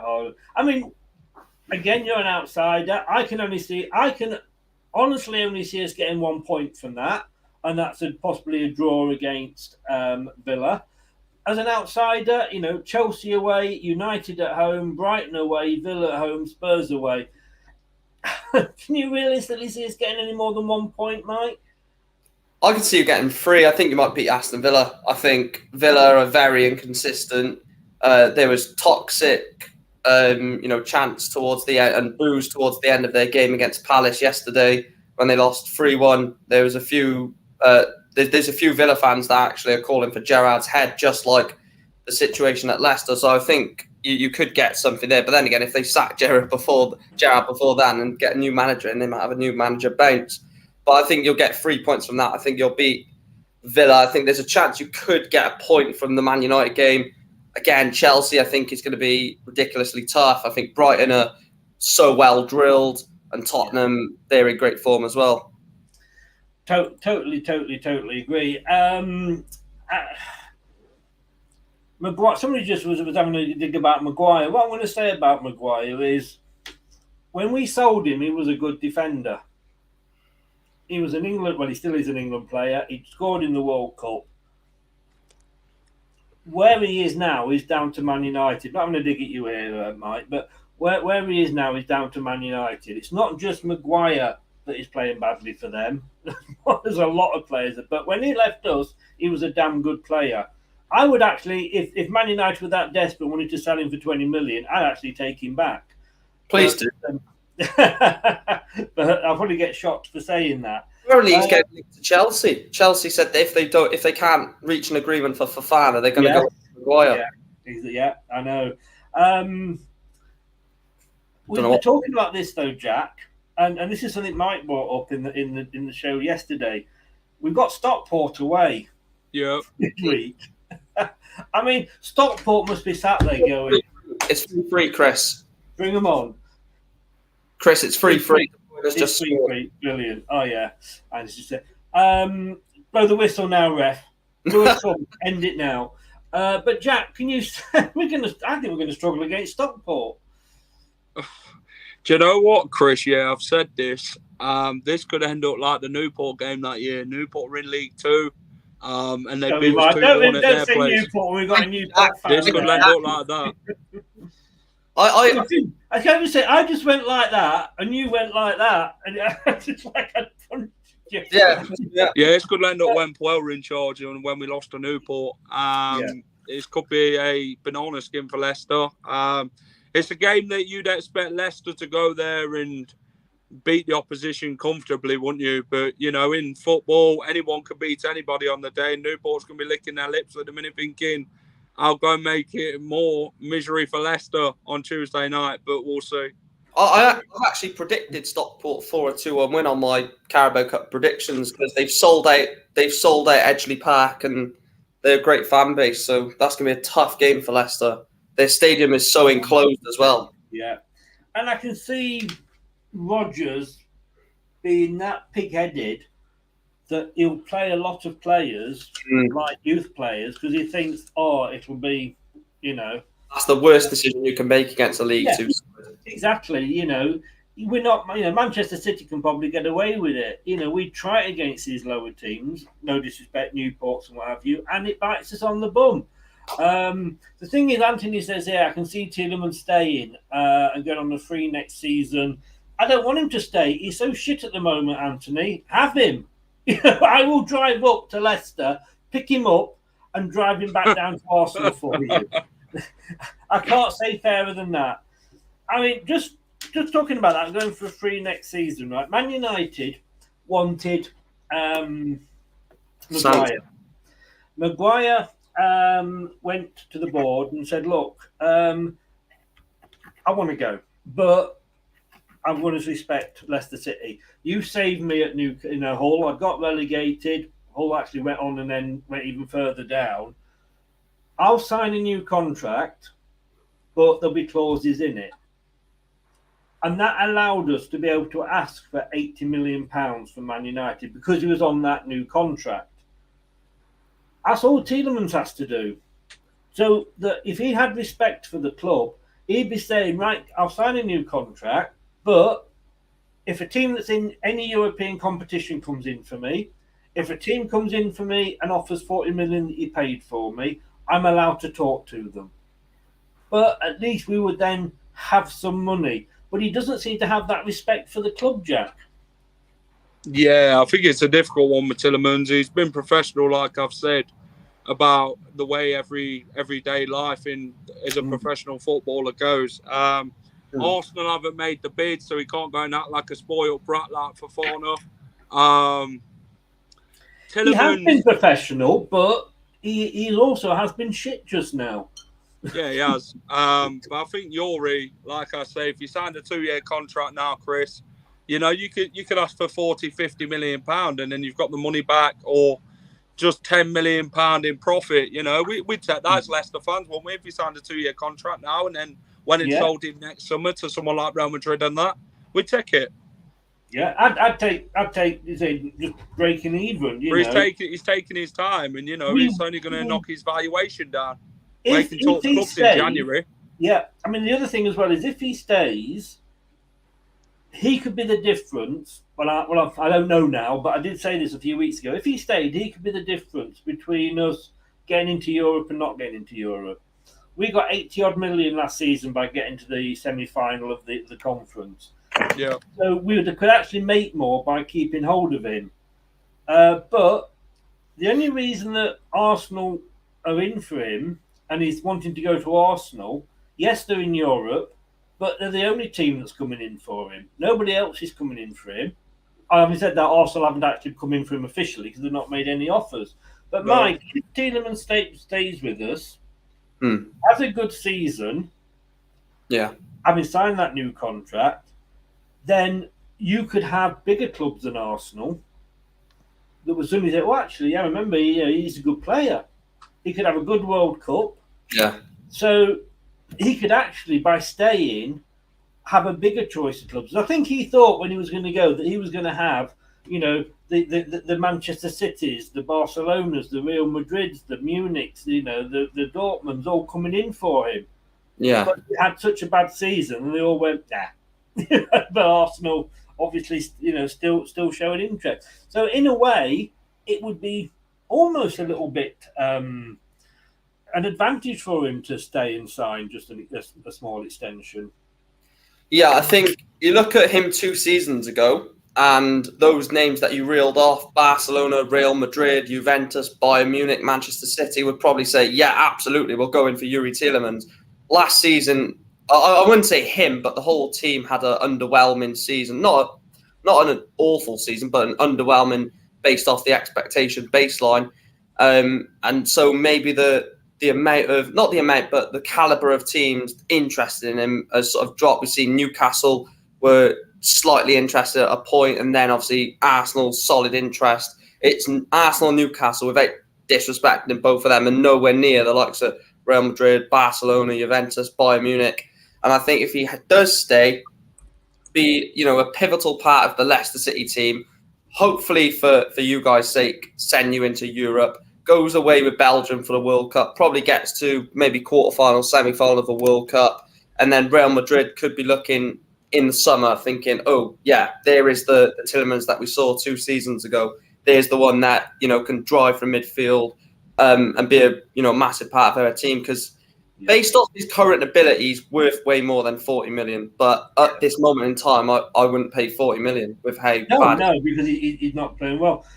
Finally, to end on one more topic, which is, and I apologise to Rene, he asked this about 2 days ago. I will get to it. First of all, the first question is, and this is just a yes or no, would you sack? I mean, we've only got Stockport midweek. To be totally honest with you, if Stockport were to beat us, I'd kind of go, thanks, you've done us a bit of a favour. It's one less thing to worry about. Would you be top Monday morning, getting Brendan into the office and saying, you're gone? It's a yes or no. Jack has gone. Mike, I'll come to you first. I would. The only reason why I would say no, you'll probably be back now. The only reason why I would say no in terms of Monday morning is there is a game to prepare for, and it's not like, with all due respect to Stockport County, I'm saying that, and I'm in their bloody league. But with all due respect to them, Leicester going away to Stockport, if you lose that, it's not the end of the world. It's not, a league game. It's not a European game. It's a Carabao Cup where, let's be honest, Leicester will probably field a second-string team against Stockport. So I would say just keep him in post probably until after the Chelsea game. If the Chelsea game is another, not just a defeat, because I think a defeat to Chelsea is expected, but just a lack of ambition, lack of ideas, lack of tactics. If that's, sort of evident after the Chelsea game, I would do it then personally, ahead of, you've still got time in the transfer window to resolve it. Not long. Well, not long, but you've got a manager in to at least get one player, because you still haven't signed a single player, have you? Which is... Well, no, we have signed one player, be it on a free. third choice goalkeeper. Is it Alex? Alex Smithers, yeah. We play Chelsea on Saturday the 27th, and it gives us about 4 days to get somebody in. So you would wait until after the Chelsea game. Jack's back. You're trying to avoid the question, and I'm sorry, I'm still going to ask you again now. So you said sack him after Stockport. I was like, well, running up here. Would you sack him Monday morning? I think, to be honest, I wouldn't sack him this Monday coming. I feel that we'll maybe see how I'd give it till the end of the window. See if Fofana goes in Tillemans, and then see what he does with the money if he is to get the money. But if he doesn't do anything, Chris, by September, then questions are going to be asked, aren't they, if they don't beat Manchester United, Brighton, and Tottenham? Are we going to be in a position like Wolves were, though, where if we leave it too long, yeah, and I'm going to come on. Don't tell me who, because I'm going to come on in a separate question to who might replace him. But are we going to be in a position where we might not be able to get the the manager that we want, because other clubs are also going to be looking for them as well? I don't think it's the manager side of it; it's the player side of it, Chris. Where the transfer window and that, I don't think anyone's going to be looking at Sean Dyche and that at the minute, and Rafa Benitez and that, and Nuno Espirito Santo. No clubs are really going to be looking at them at the minute. I think name them though. They're the names who Leicester really are going to look at, aren't they? If no, please no. They'll be on the bookies sort of list. Oh, they always are. Who to take over the bookies? I'm not saying they're going to be on my list, but there you go. So basically, Mike, you're saying after the Chelsea game, depending on how that game goes, but yeah. Okay, Jack, you're saying when were you saying sack him? I'm gonna say after the Chelsea game. You're saying after the Chelsea game as well. You're ganging up on me because I'm saying do it Monday morning. I'm sorry. There's just nothing I have seen that means he's going to turn this round. Vardy summing up that performance. Jamie Vardy said it was a disappointing day at the office. Yeah, it wasn't. The office bloody fell apart, mate. You can't have many more bad days. How many bad days can you have in football, exactly, Chris? Really, you can't keep overdoing it. There's only so many you can have. If you Rodgers have so many as a client, say, and you're the manager, you're going to think that person ain't up to the job, and you're going to sack him straight away, aren't you? If he's going to carry on. Mm. And Rodgers said his quote is hugely disappointed. I'm sorry, for me, I don't give a damn about Stockport. In the big scheme of things, I'd have him in Monday morning, 9 o'clock, saying, yeah. If Stockport beats us, I'll have it before Chelsea. Yeah, and all I will say is, like I say, I will look at when we beat Southampton 9-0. 10 players are still in that game squad. Were in our game squad on the weekend against Southampton. We played 4 at the back then. We got 9 goals. We played 3 here. We're not winning. It's got to go. I mean, let me just show you this, Mike, because I don't think you were in when I brought this up. This is for the whole season. Well, so the whole season, 3 games. Okay, 5 goals, fair enough. And I'm not moaning about that because you could win 1-0, 1-0, 1-0. 8 shots on target in 3 games. Is that good enough for a Premier League team? No, absolutely not. And I know that's a massive sort of thing to be concerned about, but there's actually another stat on there that I'd be really worried about, and that's the amount of times you lose in possession. 400 games in 3 games of football, losing possession. And Brendan Rodgers has normally been a possession style manager, winning the ball back, playing the ball safe, and the fact that he's lost it, near on 400 times. But yeah, 8 shots on target in 3 games is, well, you look at, I know you shouldn't compare Leicester to this type of team in the league, but you look at Liverpool and Manchester City, they probably create 20, 30 a game. So I'll tell you what we'll do. Let's have a look at Leeds playing Chelsea. Yeah. Let me They just get created down to better in their that game. stats here. Well, there you go. Comical what Edouard Mendy done. Which is what- Okay. How many shots do you think Leeds had? More than 10. Mike? Just shots in general, not on target. Just shots, yeah. 15. Well, in fairness, they had 12. Oh, Well, that's better than what They Leicester had had. more shots. They had more shots in one game against a Champions League qualified team than we had in 3 games. Jesus Christ. Sums Brendan Chelsea Rodgers lost up, it. Chris. Chelsea did not. I mean, how many shots on target do you think they had? Out of those 12, 7. 8. well, 6 in fairness to them. So let's just compare that to the mighty Brendan Rodgers side. The elite manager. 12 shots on target in one game. 8 for Leicester in 3. Sorry, no, 12 shots. Sorry, 12 shots. 6 shots on target in one game for Leeds. 5 in 3 for us. And Leeds are managed by a Ted Lasso type manager. You know, I mean, he's not good. Like I say, for me, Monday morning, do your job, Top. You know, and I think Top, to be honest with you, I saw his face before the game, and he looked like he was chewing a wasp. He didn't look happy, and we hadn't even kicked off. So what he looked There's more to it. You know,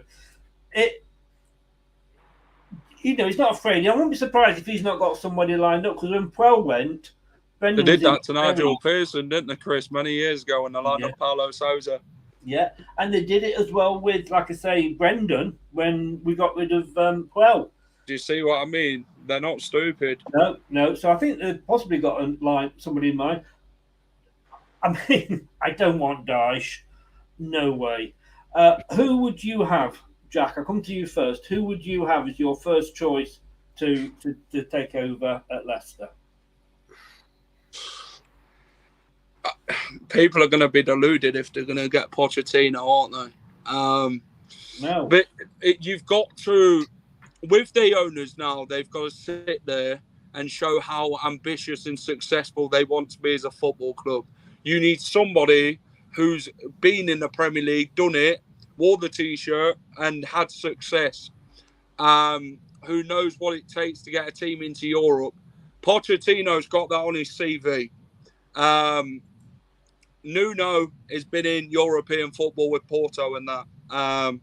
But that's the Portuguese league again, isn't it? That's different. He got Wolves into Europe as well. Yeah. So did Dyche. Yeah. And he's gone again. Right, Mike. Who would? Let's be realistic. I mean, you know, Anthony said Patrick Vieira. Would he leave Paris at the moment to come to Leicester? No. Absolutely not, no. Talking about availability and who would potentially come.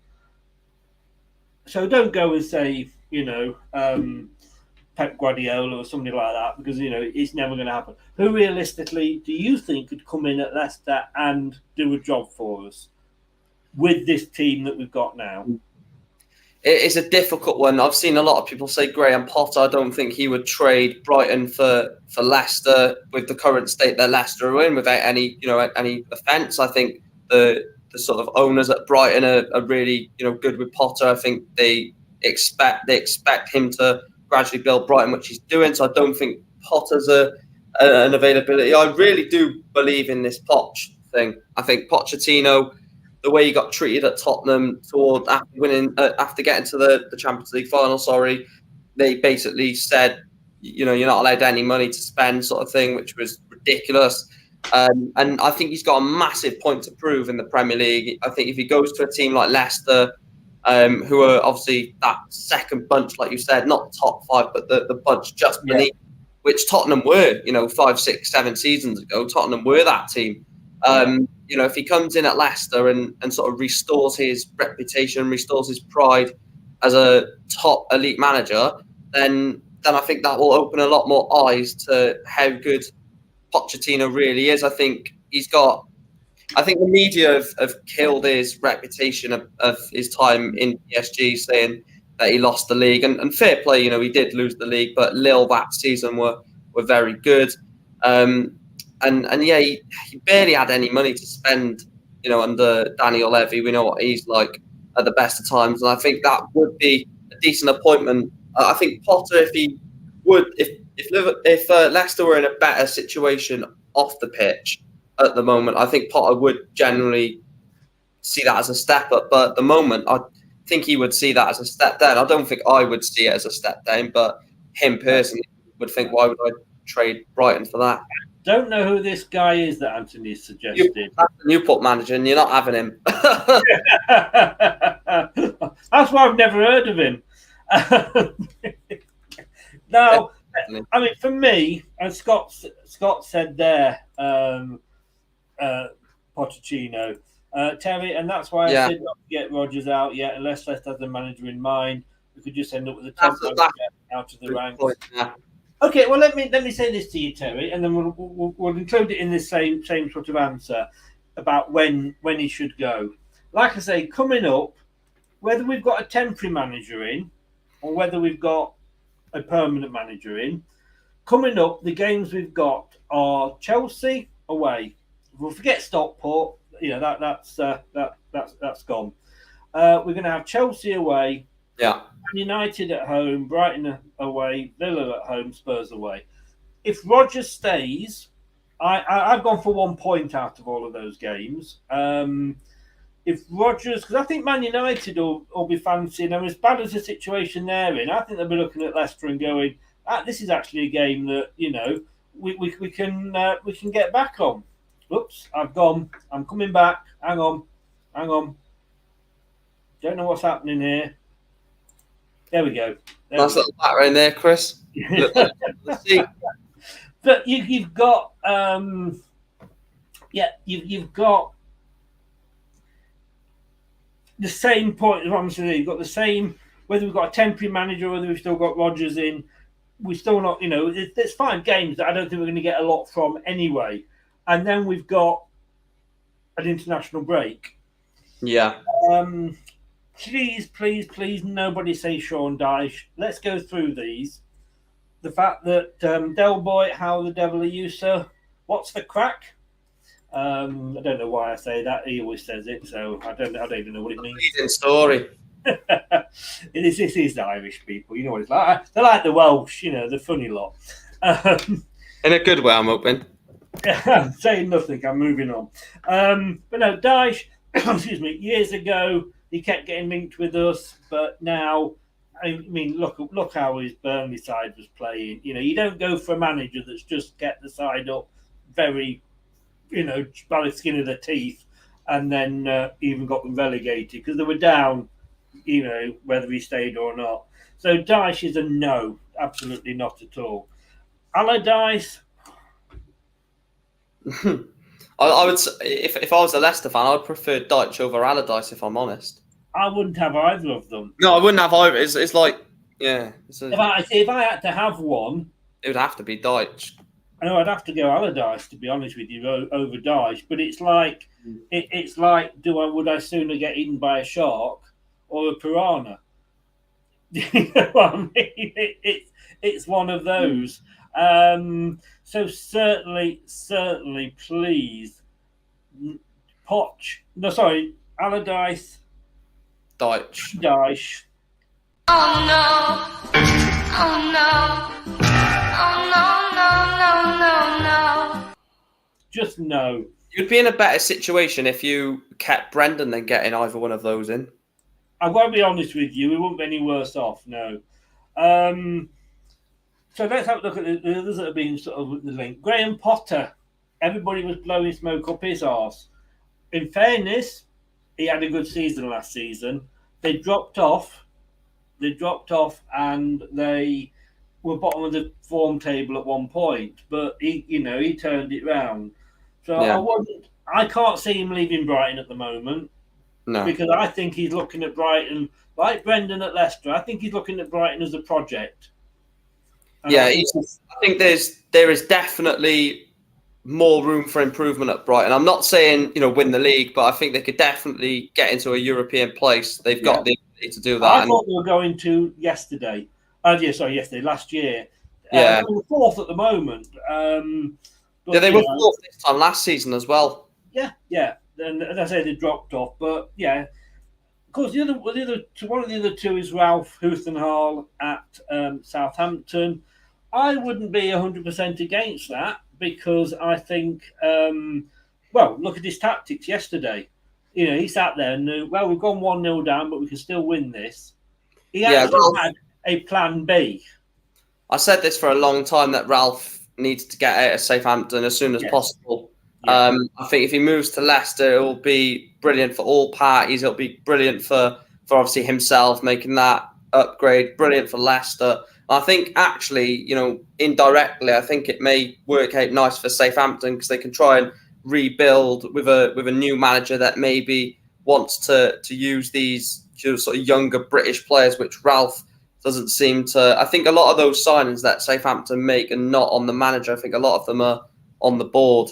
And I think, last season or this season, apparently the players weren't playing for Ralph. So, if that is the case, I think he would be a good suit for Leicester. Yeah. Somebody's Anthony. I'm just going to ignore you, Anthony, from now on. He said, "What about Ollie?" I'm sorry, Chris. I don't normally back you or your teams, but please don't take Ollie. You will make the worst mistake of your bloody life. Yeah. I liked him, but he was only ever a temporary manager. I'm sorry, But look what they've done since, The other one, of course, is Steve Cooper at Nottingham Forest. A good manager. Yes, he's got them promoted. He had a little bit of help from Mr. VAR in the playoff final against Huddersfield. Again, I don't think he'll leave Notts Forest. Why would he leave Notts Forest? They are doing well. So, why would he go there? I think if there wasn't a rivalry, I think he would do it, if I'm honest. I think he would. If Leicester came to him and put a plan or a structure in place in front of him and said, look, if you join us, we'll give you the freedom to sell or buy who you want.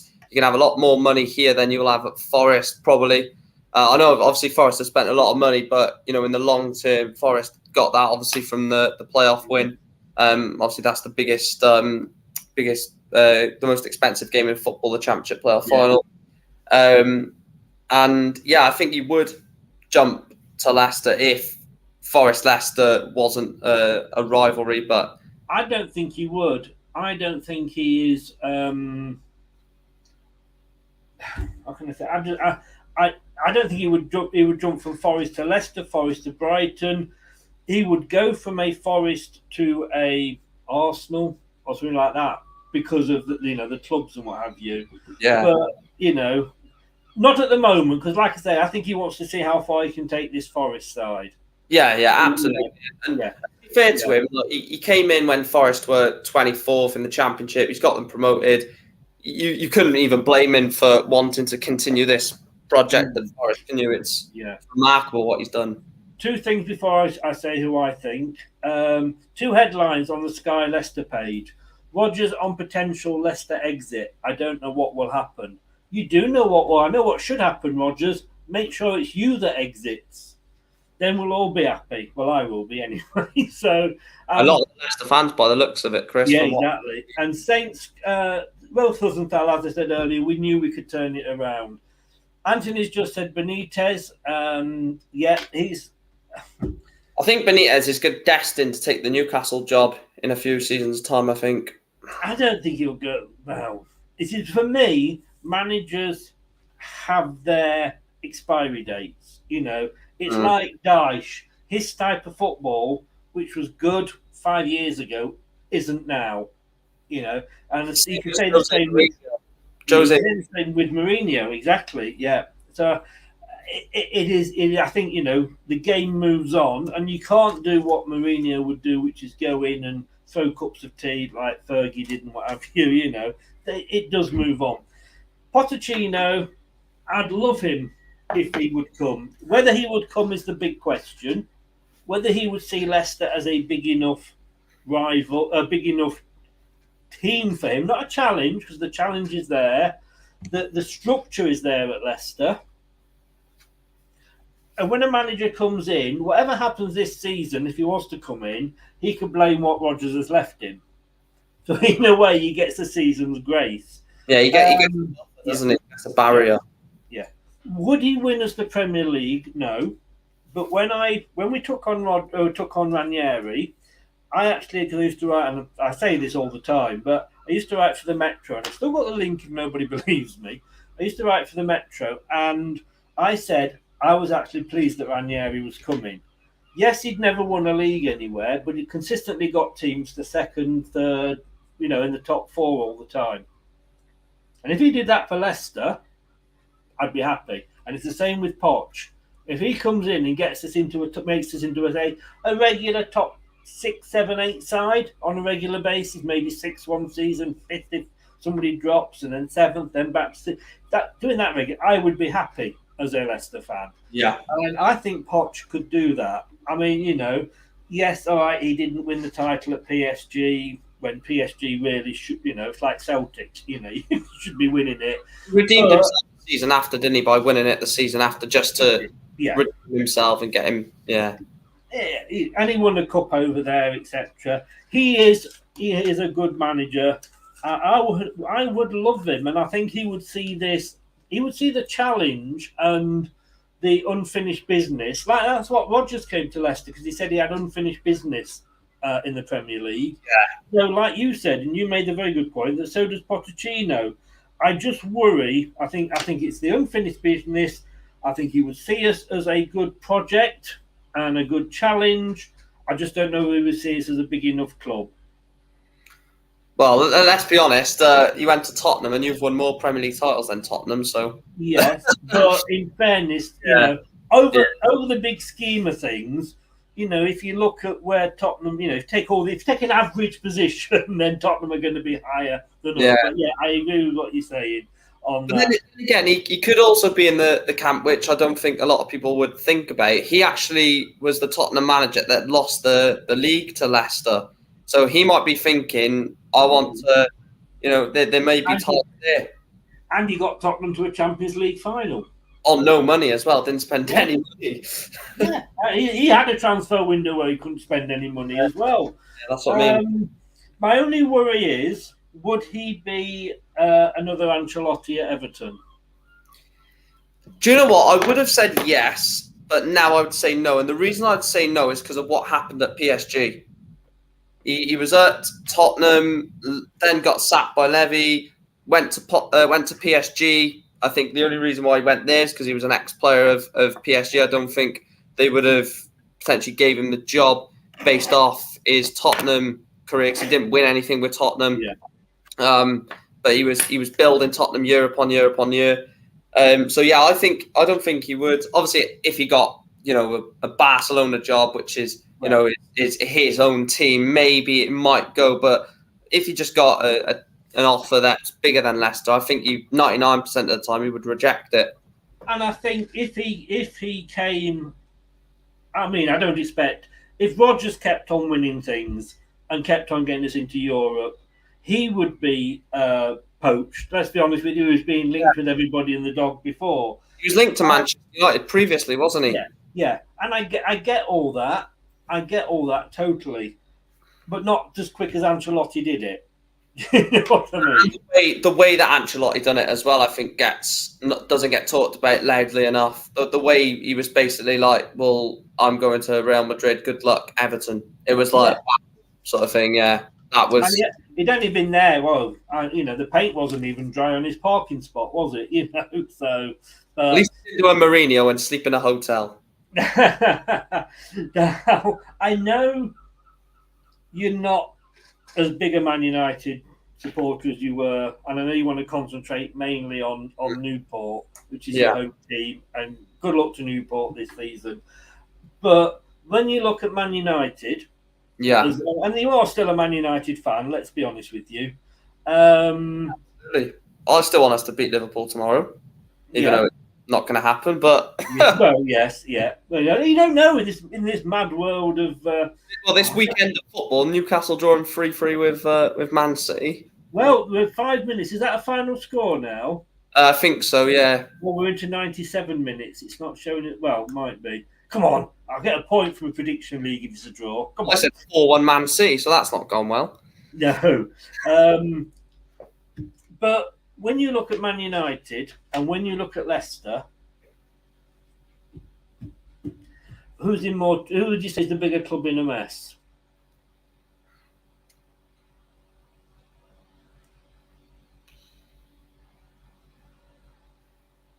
Hang on a second. Let me just hang on. Just while you're thinking.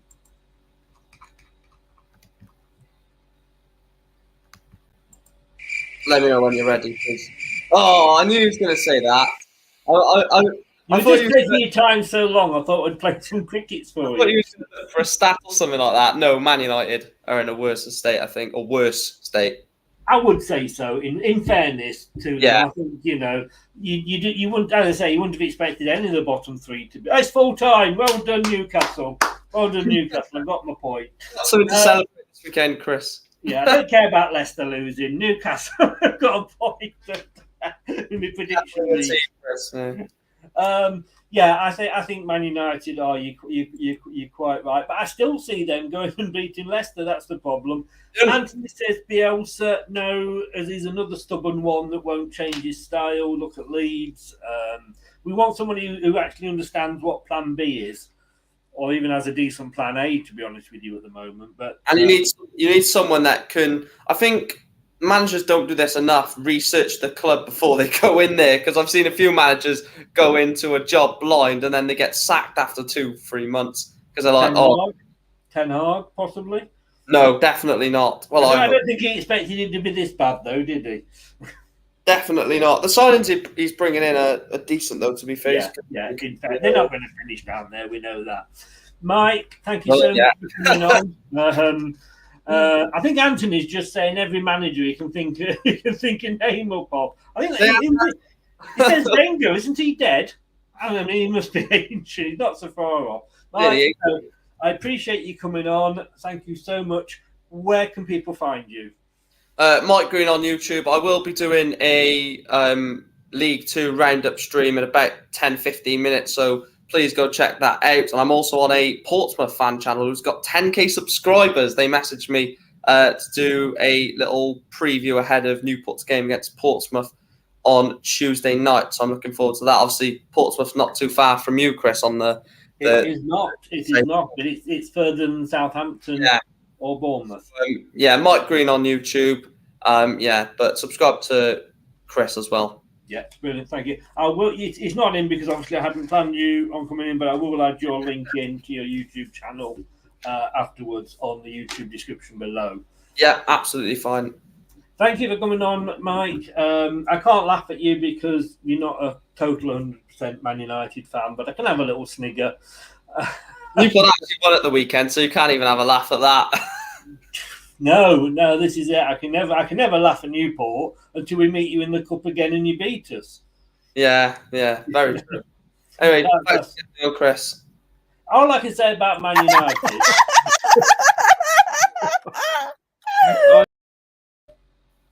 And it was a Man United fan that was laughing. Mark, thanks very much, mate.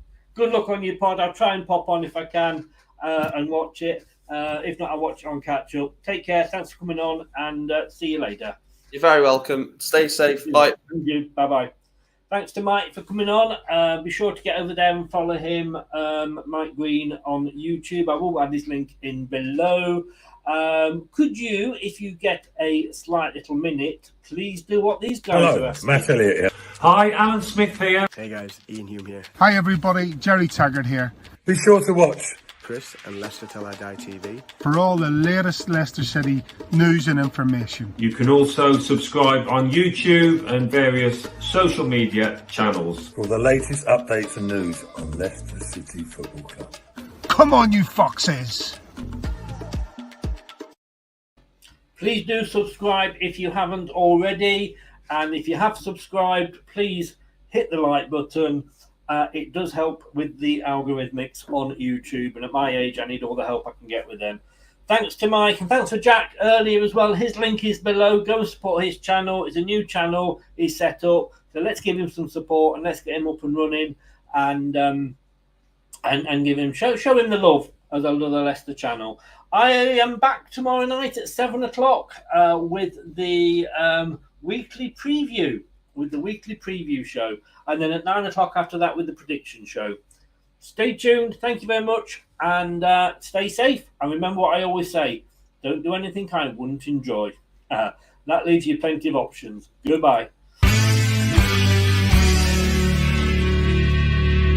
Thanks for watching Leicester Till I Die. This is Chris saying goodbye, and see you next time.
Thanks for watching. These videos are tremendous.